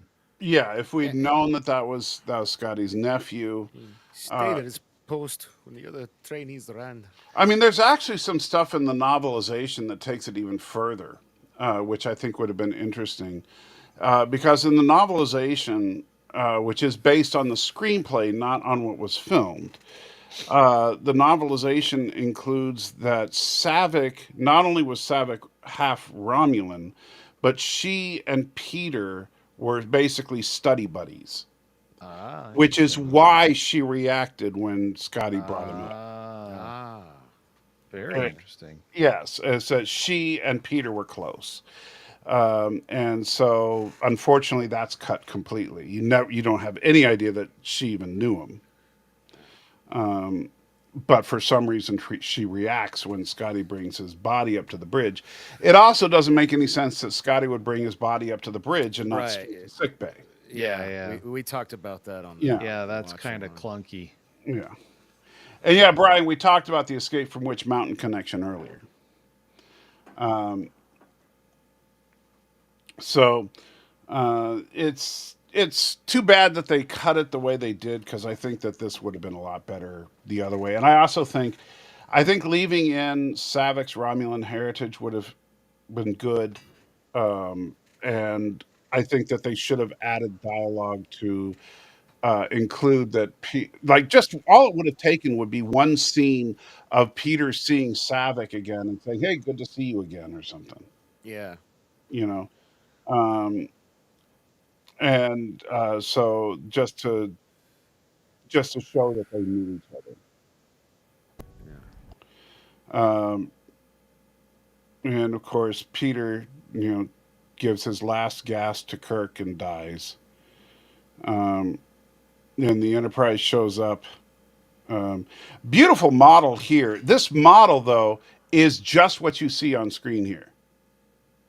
Oh, so it's It's literally, if you've ever seen it, it's just the warp pylons, that part of the secondary hull, and the neck. oh, It's like, nice. Oh, really? yeah. Okay. And they built it for just a couple of shots. They built it for the close-up destruction shots, Oh, okay, yeah, and they that makes also sense. and they use it again for this shot here. But that's why I notice how much more detail it has in this shot than in other shots that we see of this part of the ship. So just one of those fun facts. Um, and so Kirk decides, and this is also, remember, Spock at this point in the original screenplay was dead. Because Spock died in Khan's initial attack, when Spock went down to engineering to help get the power back up, so that Kirk could get his shots off to shoot back. So Peter wasn't the big dramatic death after the initial attack originally. It was Spock. And so, but sadly, you know, since fans found out about it, they had to make changes. I'm actually good with the changes. I like how I like his obviously. Yeah, but Correct. imagine what a shocker it would have been to have Spock die halfway through the film. See, I don't know that would have been good Yeah, because I don't. Spock I was like the such way a it is. fan favorite. Yeah. I think the sting, even only halfway through, I don't know. I think it would have. Yeah, I don't know. I don't know. I can't say for sure what could have been. I just know that what we got is exactly what I love. Yeah. Yeah. So Savick, Kirk, and McCoy go to, and so notice, Bo, Savick is an obvious fill-in for Spock,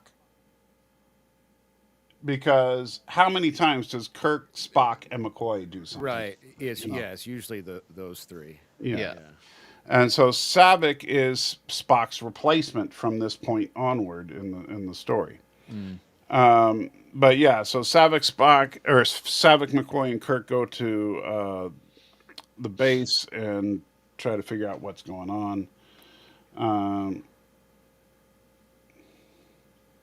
And yes, Trek reviewer, symbiosis is kind of funny. Yes. That little fact. Super chat.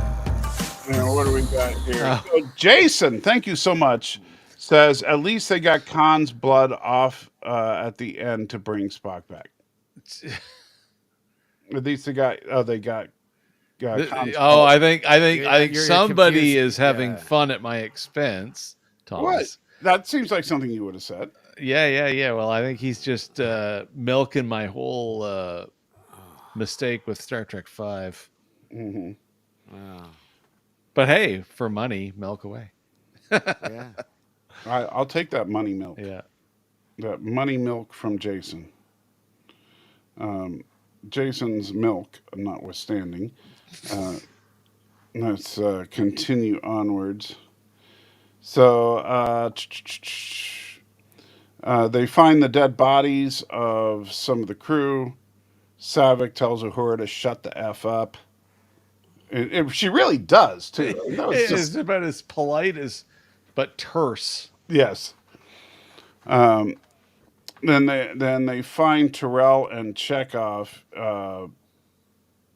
and right here, this is that scene that I was pointing This out to you. was Is funny. Yeah. if you watch Kirstie Alley, you realize that Kirstie had no idea that William Shatner was about to punch the glass because it scares the f out of her. Like, Yeah, she has a very nice, realistic, startled reaction. yeah. Yeah. We go back just a little bit further, see if we can get to. Yeah, so watch right here.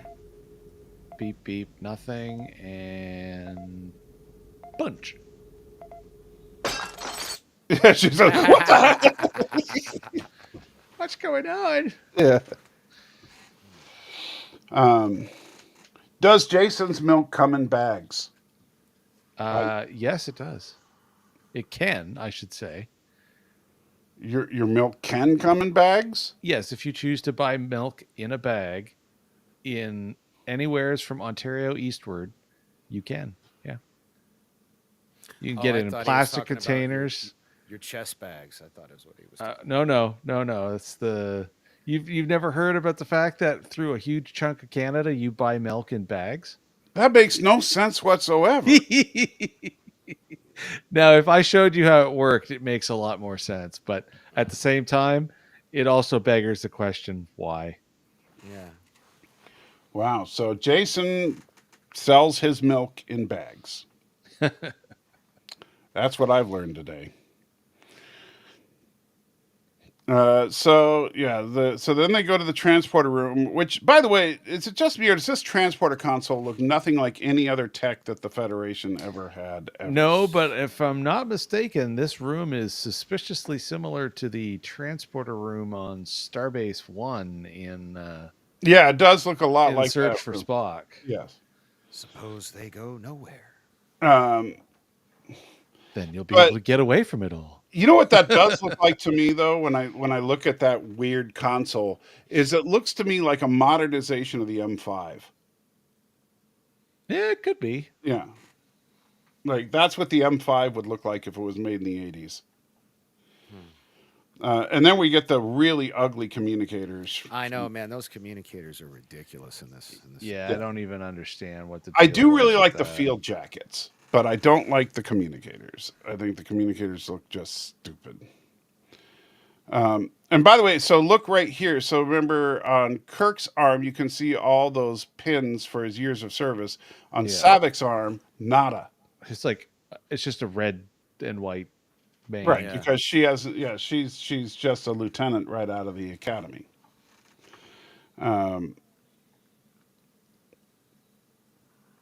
So they beam down and they find the Genesis torpedo in a nice little case, because why not? And so David Kirk tries to pick a fight with the old man. That doesn't go well. Kirk drops him in about a half a second. Yeah, he said to fight a Gorn. What are you doing fighting him? And so then, then we get our one death. Well, Chief, you got to remember, Kirk turns around and says immediately to her, "There's no such regulation." So she made it Yeah. up. So Yeah, I think the question was, is there a regulation? Is General Order? What does she say? General Order 12 or whatever it is. 17 or something like that. Yeah. Whatever the general order is that a real order or is she making it up just so she can go along?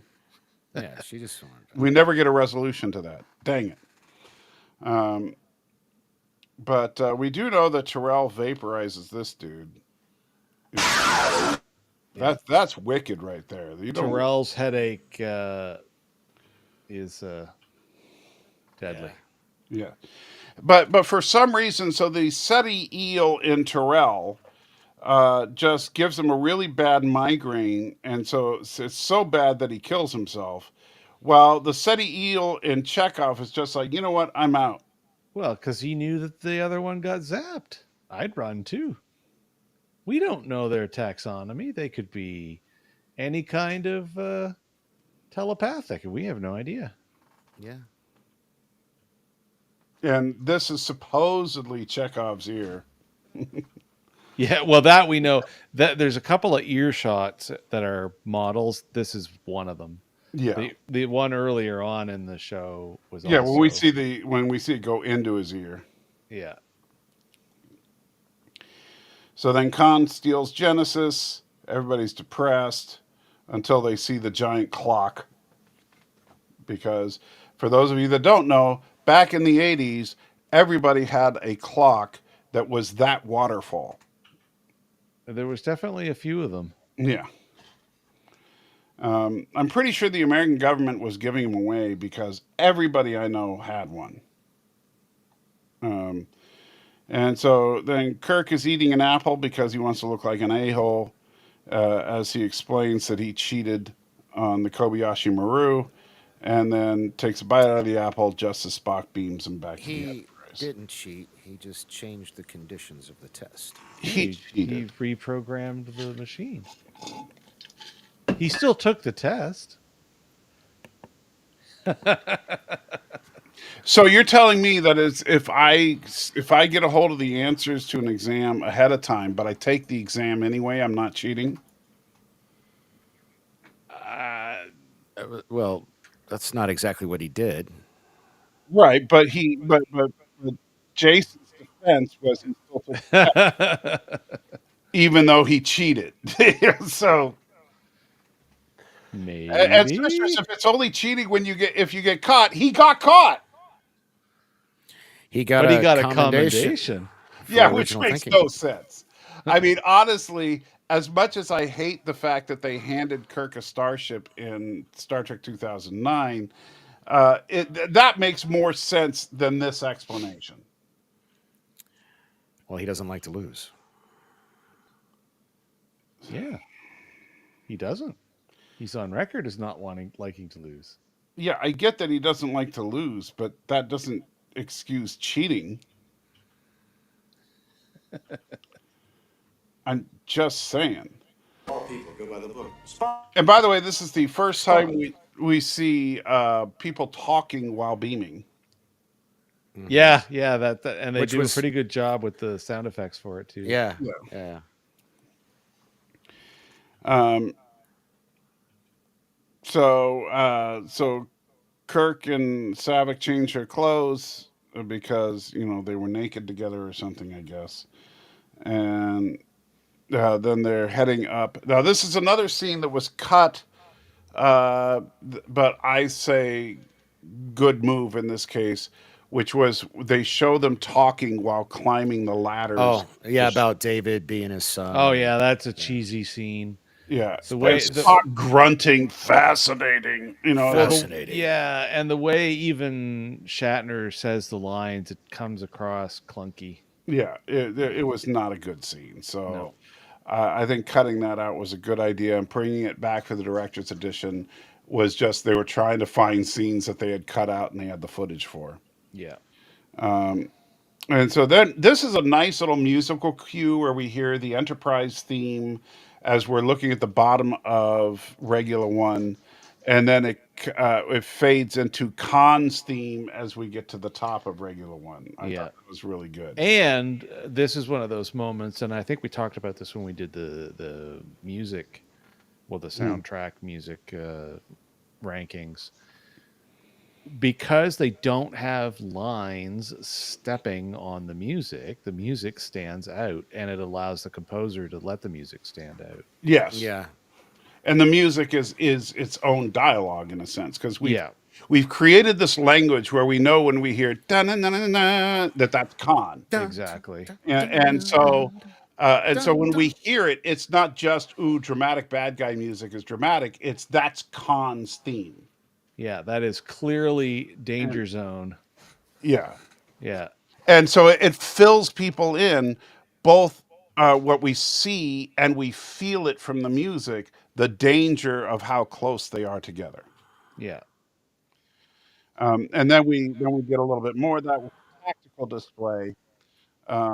where we see that the Enterprise obviously has restored sensors because they have an operating tactical display now, which is another nice thing.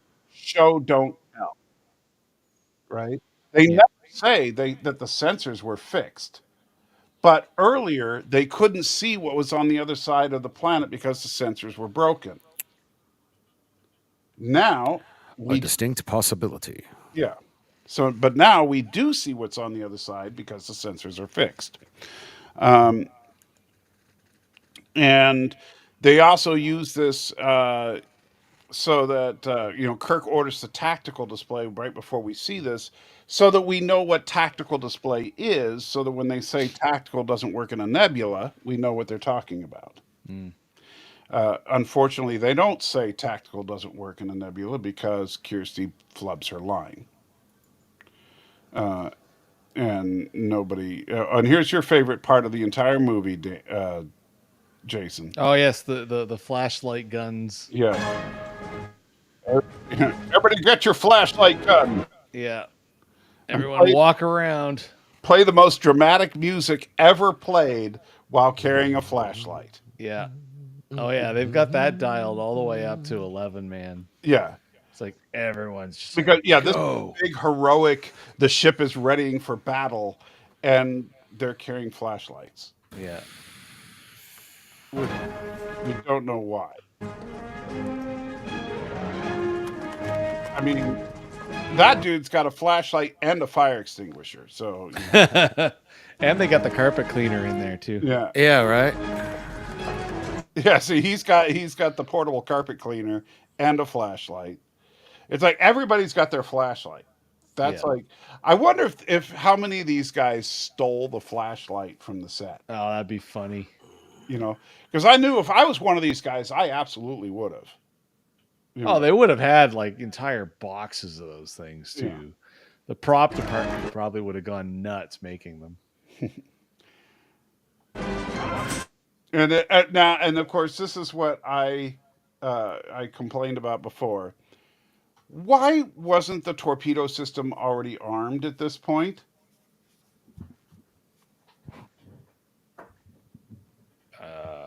I They don't know. were They using got phasers well. earlier, See, actually, you remember? know what? Here's my smarmy headcanon. Yes, on give it. me your smarmy head. Unlike Star Wars, that has no OSHA regs, they had to keep those grates down until it was known that it was absolutely going to be go time, because they didn't want people falling and breaking their ankle. Well, I get that Starfleet cares more. Okay, I will grant you, Because Star Wars does not care about safety. No. The Empire clearly does not give a crap about The safety. Empire, nobody does. Right, but the Empire in particular. I'm just saying we're comparing apples to apples here. So the Empire and Starfleet. Empire doesn't care about safety regulations. Starfleet does. I will grant you that. But what I won't grant you is that they weren't already in a state of battle stations when they've already been fighting.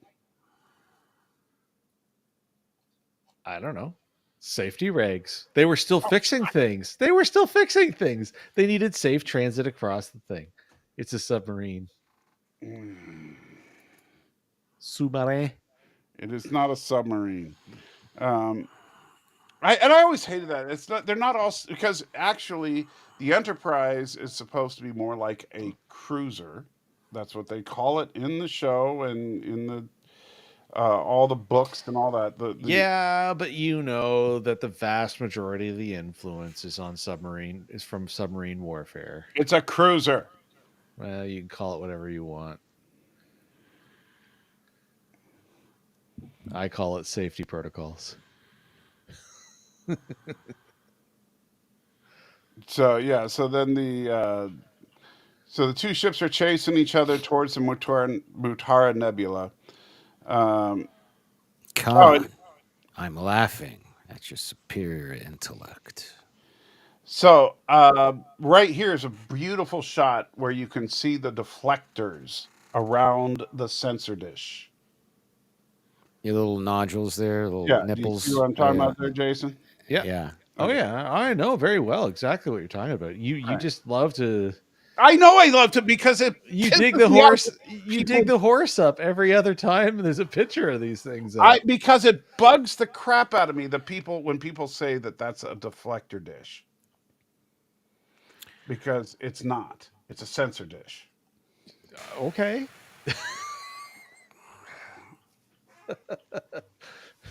Let it go. Let it go. Well, something. Let it go. I don't know.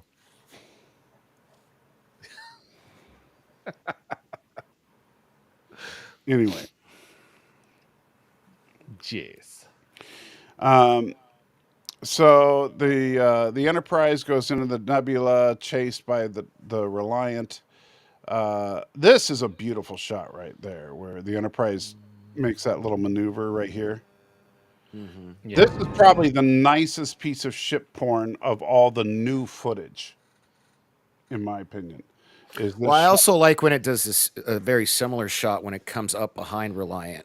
I like later. that shot too, but I think this one, because we get that close up of the warp nacelle as it comes around, The big heavy arc with Yeah. it just looks so elegant. yeah. big.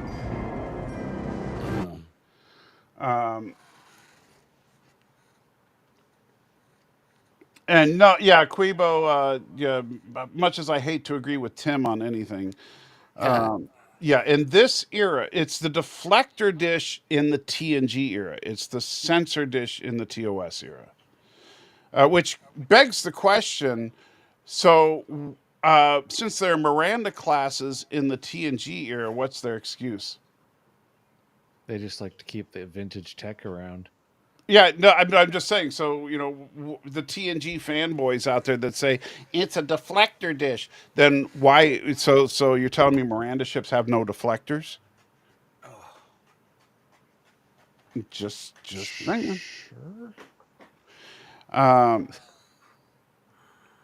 And so, yeah, right there's the staticky tactical display that Savick was talking about. And I can't believe Sulu let a shaky of the ship make him miss. Sulu. Nervous, I'm nervous so- in this, nervous in the service. Yeah. So disappointed in Sulu. Aft torpedoes, fire! I mean, as far as the Reliant missing, I'm fine with that because they didn't know the Enterprise was back there and they were just shooting blind. Yeah. But the Enterprise missing, that's all on Sulu. That should have been the end of the movie right there. Oh my. But Sulu completely blew it. And then Kirk makes the dumbest move Well, ever by saying, let's no. just continue going in a straight line. George Takei's good at blowing things, I've heard, so it's good. Sorry. By the way, there's the blonde dude again. See, he's all over the place in this movie. He just doesn't. Oh, he's just standing there, hands folded. Yeah. So here's another really nice shot of that detail model they did.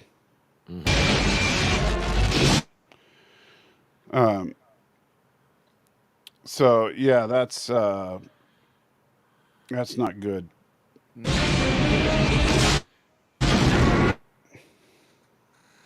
It just seems like though that Kirk's. I mean, is it just me or does it like the Reliant hits the Enterprise a couple of times, but only once critically, and that was their first shot. Because here, yeah, they take out one of the torpedo tubes, but they don't take them both out. And it's not like they detonate the torpedoes in the tubes, which would have completely destroyed the Enterprise. But the Enterprise, just doing a quick fire back, it's the freaking bridge. Well, luck be a lady tonight. Yeah. I mean, so their first shot, they hit the engines dead on. Second shot, they hit the bridge. Third shot, when they finally get Chekhov at the controls, he's just like, the hell with it. We're going to blow the engine right off of that thing. So, but yeah, this is like definitely mapping out space rocks and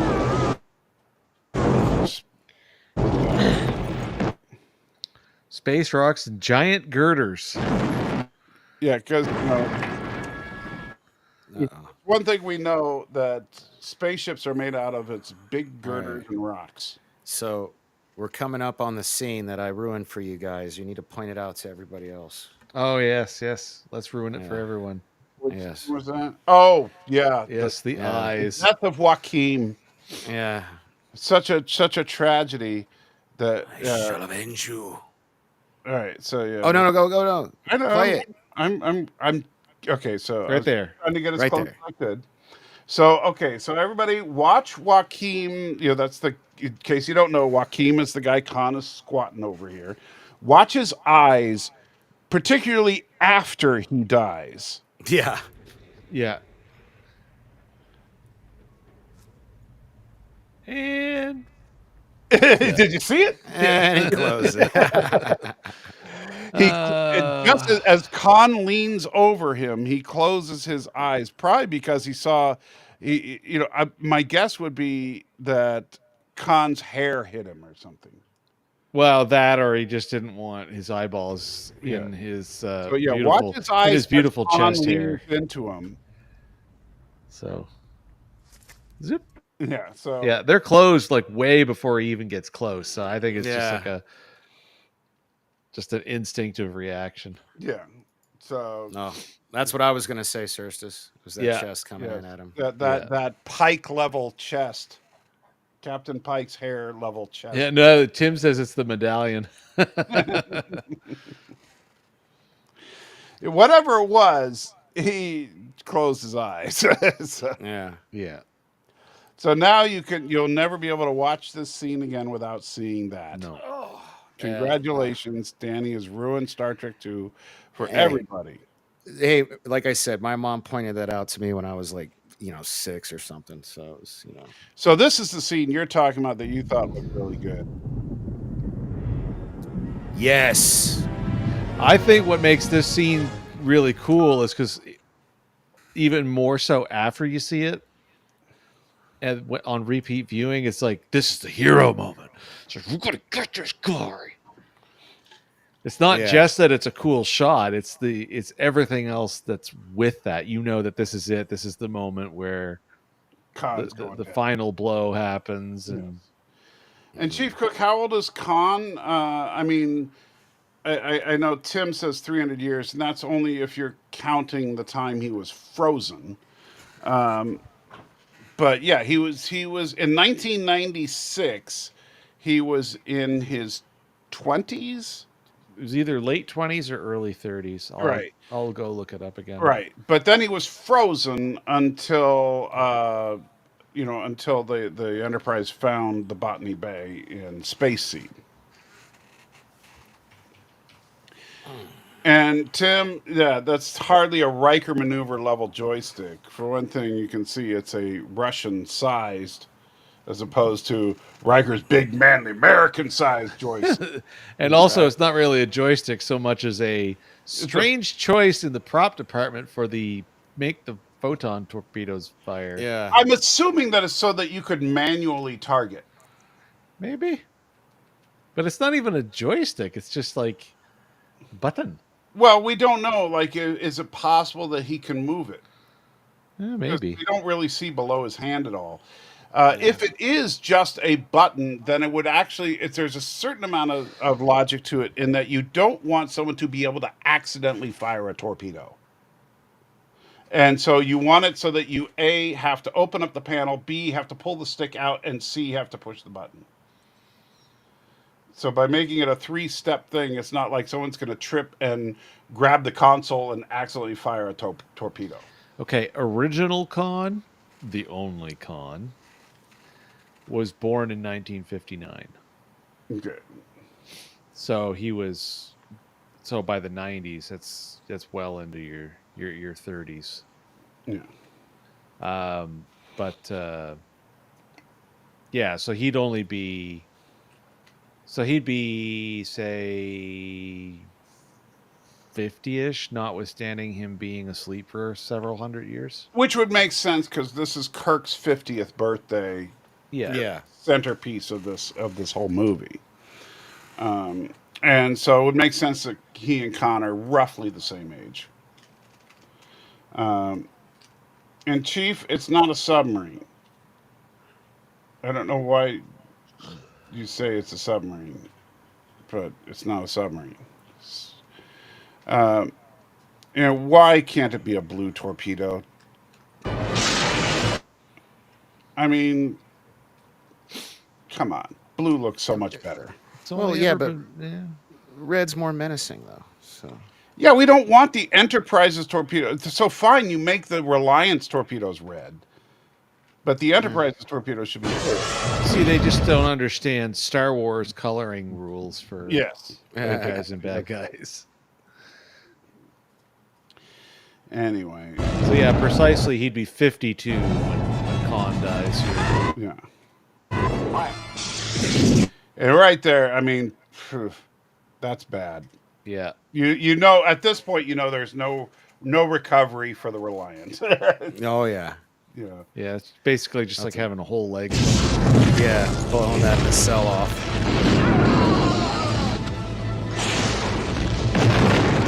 And then Chekhov's like, yeah, F that. You know, I'm going to take it off completely. Yeah. Because Chekhov is... Because in Starfleet Russia, torpedo shoots you.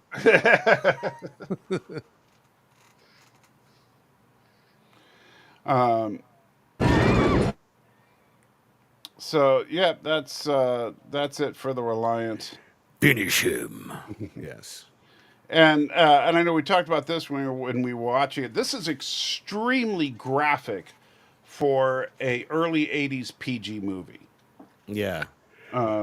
So keep in mind there was no such thing as PG-13 back then, but that's why if you look at a lot of PG movies from the early 80s, you just didn't see blood and guts.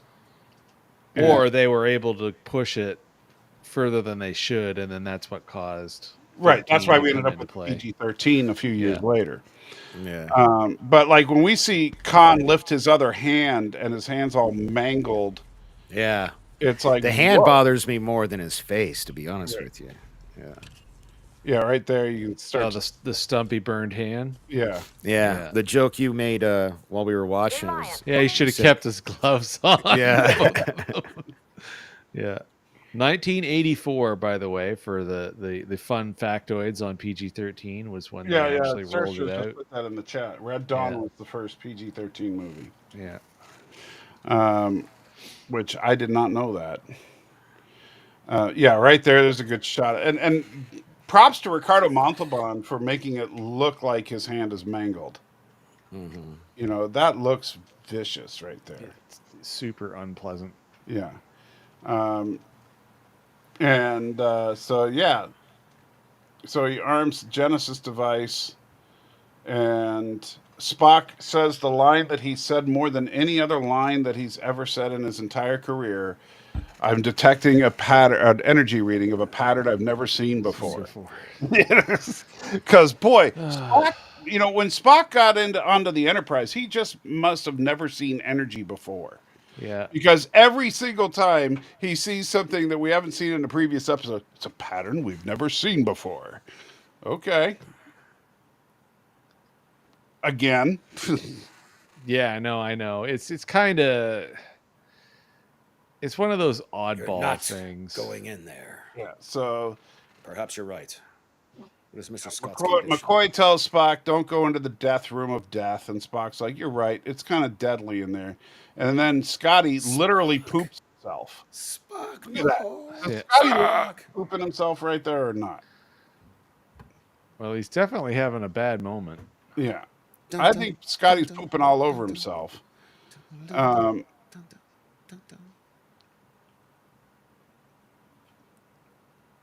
And of course, if this were a movie made today, we talked about this. As the Enterprise warped away, we would have cut back to see Khan's face. one more yeah. time. Right. As he was like, When he- "Oh no!" You know. Yeah. No, I like it better this way. Yeah. So the Enterprise warps away. The Reliant blows up, and he's like, "Hey, Carol, check out what I made." Hey, man, push, go. No, go back. Oh, what? So you can cry? Yeah, just push. Yeah, I want to hear bones. I want to hear bones. My God, Carol, look at it. No, it's a little further. I don't want you to My get a God, claim. look at it. Well, we probably already have been at this point. We've been showing a lot of this one. Let's see. Here it comes. I think you better get down here. Bones? Better hurry. Better hurry. And I've said this before. I love the way the novelization handles it. Right here is when Kirk, when Kirk looks at Spock's empty chair. The book says for the first time in his life, James T. Kirk understood the meaning of the word fear, because he realized that Spock was the reason that they had survived. Yeah. Oh God. You all right? No, yeah, I'm good, man. It's like, no, I'm not, but also I'll be fine. Yeah. Yeah. So, No! You'll flood the whole compartment. And so, on a lighter note, who's this guy giving Kirk some oral gratification here? He'll die. Die. He's dead already. What did you do in the movie? I got to hug William Shatner's waist. Yeah, I guess. I'm the I'm the guy that gives Captain Kirk the only gay blowjob he's ever had. I mean, because if you move your face so out of the picture there, Jason, funny, your face is covering up that guy's face. But the Well, at least it's chest height, so it's well, it's Kirk though. I mean, come on, Kirk's hung like a freaking horse. We know that. yeah, but that's hung, not drawn up. Well, I don't know how you dress, sir. in a constant state of arousal because it's Kirk. Oh my! Yeah. Yeah, right. He's dead already. Dead already. He's like, well, I look at it, he's just not even moving. How long is he going to sit there in front of Kirk's crotch?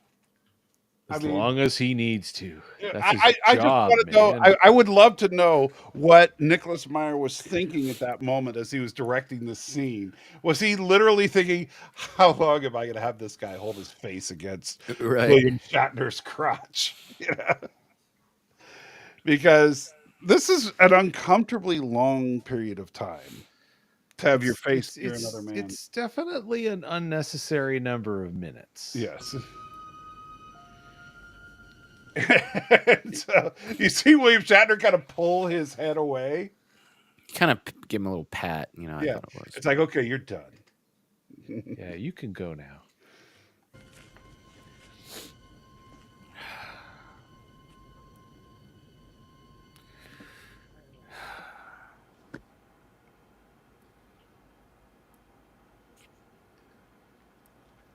Oh, you're gonna let it play.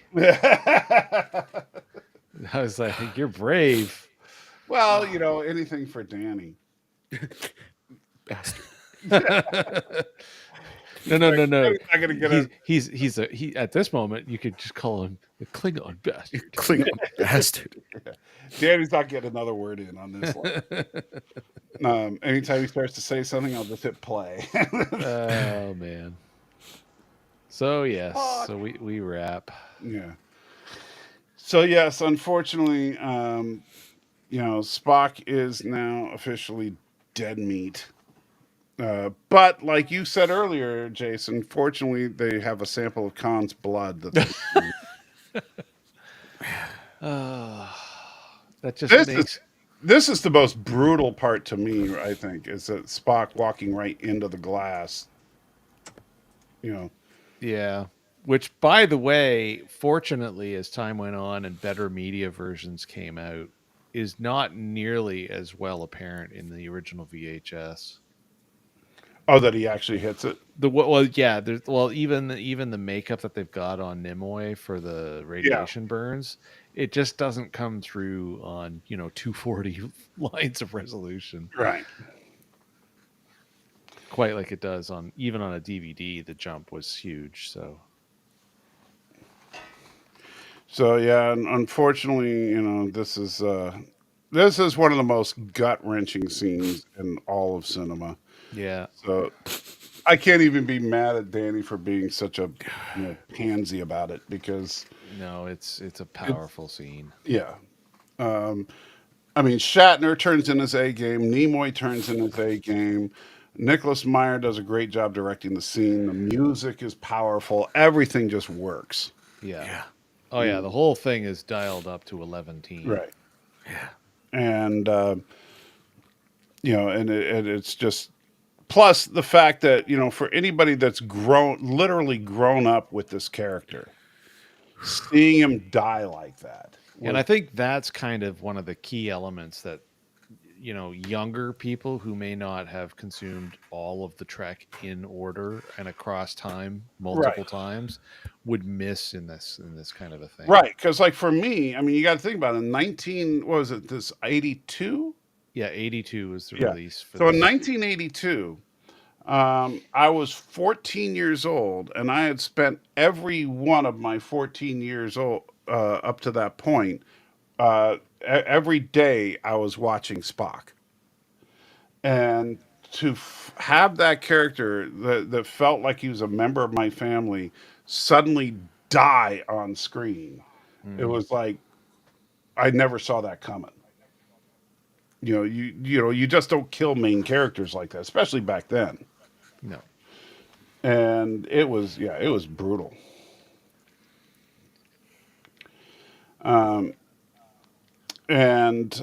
So yeah, and that look right there on Shatner. Oh, it just Yeah. like there's hardly a thing that happens in this entire scene that isn't 100% believable. Like really, there just isn't. And then of course we get the funeral scene with the most human. Was the most.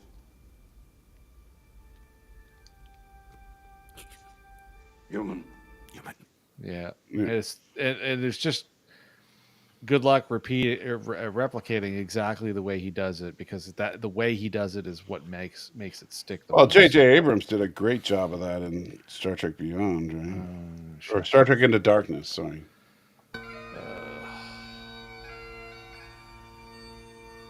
You're hurting me. Yeah. So yeah. Meanwhile, the Rebel star pilot is standing there next to the engineering guys for some reason. Oh no! Yeah, look at that. The funky helmet. Yeah. It's like, wait a minute, what's going on there? He's like, Red 5 standing by. Oh, sorry, wrong movie. Yeah. Do I need to go to the other set now? And so then we have a little moment with Shatner, with Kirk and David reconciling being father and son. Yeah. And then them looking at the planet and finally seeing that Spock's body is soft landed. Yeah. Hence leaving it open for a sequel. Yeah. And so which is pretty intense ending to what I think is the best Star Trek adventure of all time. 100%. Yeah. Yeah. Like I say, it's only debatable with Undiscovered. But you see, I used to think that, like, I even just a couple of years ago, I would say I'd go back and forth between the two. But now, to me, after rewatching them a couple of times in the last year, I think this is the clear winner, and I'll tell you why. This one doesn't age like Undiscovered Country does.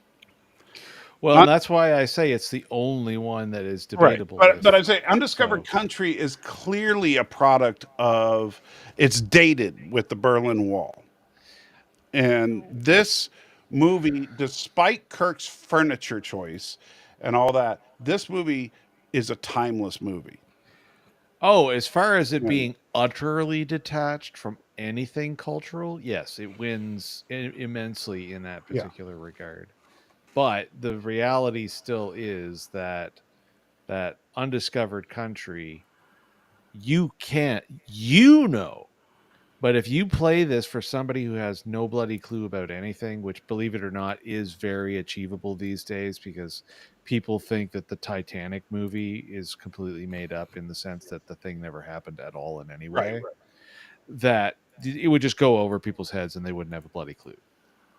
But for all of us who, lived through all of that, yeah, it's got a bit of a sticky wicket with the fact that we know that there was parallels to not the Berlin Wall, but specifically the fall of the Soviet Union. Right.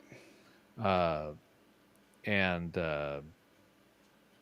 yeah, for that, for us, you can dock it points compared to this movie, which is utterly timeless. There's zero reference to anything other than books from our history, Moby Dick and Milton and whatnot. Right.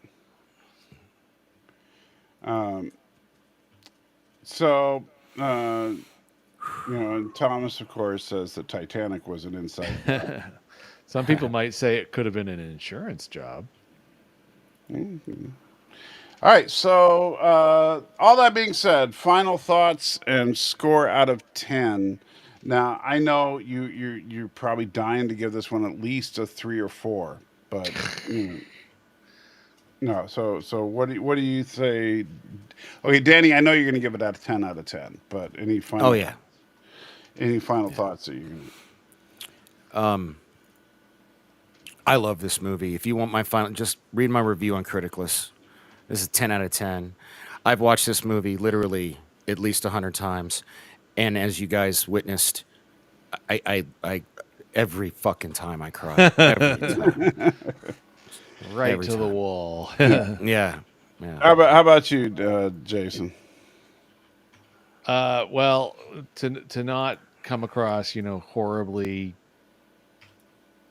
predictable, but honestly, it's a 10 out of 10 for me. The movie just never stops being worth watching. It just doesn't. And just out of curiosity, I went rooting around here real quick, just to see. And even in Metacritic, the viewers, even to this day, keeping in mind that this is all scores on a movie that's over 40 years old, Right. is giving it an 8.4 out of 10 on average and a 9 out of 10 on Rotten Tomatoes. If you flip it to 9 out of 10s. And again, like I say, this is for a 40-year-old movie. So this is people going out of their way to go in and put stuff in long after the fact. Like, this movie's got legs, and it will for forever. Yeah. I think that while I will pick at this movie for the little things like, Kirstie Alley messing up that one line will always bug me. Joaquin closing his eyes now will always bug me. So You're welcome. So you could argue, is it a perfect movie in the truest sense of the word? No. But I also don't believe there is such a thing as a perfect movie in the truest sense of the word. But on an emotional scale, definitely I would say 10 out of 10. Yeah. This is a flawless blend of action and deep thought put into a movie that we just don't see. Nevertheless, I'm not even saying we don't see any more. We just don't see. We've never seen action movies with this much depth. Not in the last 20 years, no. Well, I don't think we've ever really gotten it. Not like this. Not in the fact that if you really wanted to do a proper review of this, you need to know the works of Milton and Dante and the freaking Bible and and statute regulations. That you have to know all this stuff to really understand what this movie is all about, and that's not something you see in action. That's something you might see in a heavy dramatic piece. I kind of fight you on Hunt for Red October. I don't think Hunt for Red October is as deep as this. You show me the allegory in Hunt for Red October to a classic work like Dante or Milton. Well, I don't know, but they had the Indian works reference as well as the Bible. So Okay. Well, I still think that this movie is by far and away number one. So I'll go ahead and give it the 10 out of 10, but only because I don't think a true 10 out of 10 is even possible. But this is as close as I think you're ever going to get. Yeah. So there we go. The official Nerd Fights rating on this one is a 10 out of 10 then. 10 out of 10. I won't ruin it. Thomas says James Bond was luck Baldwin didn't shot him in the sub. James Bond was lucky Baldwin didn't shoot him in the sub. Oh, and Hunt for Red October. Oh. Okay. Yeah. because he wasn't Bond anymore. Hey, will you watch your tongue?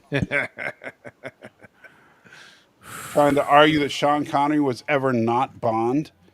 Maybe. I'm sorry. Have you not seen The Rock? The Rock is clearly a Bond sequel. Oh, I totally agree. By the way, if we want to end the show on a comically controversial take, I totally agree. Who is Joaquin? You really, Tim? That's the guy who died in the arms of Khan, who is completely played by an entirely different actor from the original series. Yeah. I hope you're just kidding around, Tim, since you were trying to make me sound like an idiot for disagreeing you on the Akutas. But it's Khan pronounces it like Wallach. I don't even know how he pronounces it. And, well, Ricardo's Spanish accent. Yeah, but it's Joaquin. Yeah. And the funny thing is, he pronounces it better in Space Seed. So, probably, yes, he was named in TOS, Thomas. If you listen, he slaps him on the shoulder and says, Joaquin. Yes. Yeah. And so, yes, he absolutely does name him. Yeah. So say my name. Yeah. And Chief, you know what? I'm not going to read a book. And this is the problem. It's one thing to have a book do reference to, or a movie do reference to a classic work of fiction, like if you're going to bring in the Inferno, or you're going to bring in the Paradise Lost or something like that. It's another thing if you say, oh, well, the movie's way better than you think, just read the book. No, then the movie's not as good. If you have to read the book of careful. The movie, hear me out. If you have to read the book of the movie to understand the movie, then the movie is flawed. If you have to read all the books that you depend upon propping up your stationing of said movie above other movies. I said about Star Trek II is that Star Trek II makes reference to classical works. Yes, not that you don't have to read Dante's Inferno to understand Star Trek II. But if you are well read, and so you've read Dante's Inferno and you've read Paradise Lost, it would enhance your viewing of Star Trek II. And if you understand the allegory of Star Trek II, it can enhance it. But for Red October to say, oh, in order to really understand Red October, you have to read the book Hunt for Red October, then that's not a very good adaptation. Yeah, I would agree with that. Yeah. And so, and don't get me wrong, I love Hunt for Red October, the movie. I mean, all kidding aside, I think it's probably one of my absolute favorite non-sci-fi action films, and in a lot of ways, probably because it reminds me of the of Star Trek Two in a lot of ways. Um, but and Tim says Joaquin isn't in a technical manual, so why would he need to be? That doesn't even make sense. But He's in the credits. yeah. That's all But that actually, the matters. funny thing is, he's not in the credits for Star Trek Two, but he is in the credits for Star Trek: The Original Series. Yeah. But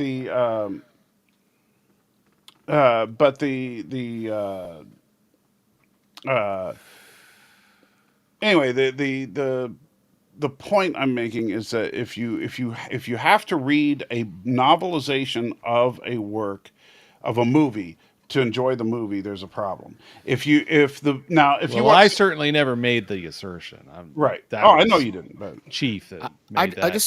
I just want to point out, I mhm. think we've officially gone longer today than we did Saturday. Oh yeah, we've No, gone not long. Saturday. Yes, we did. Yes.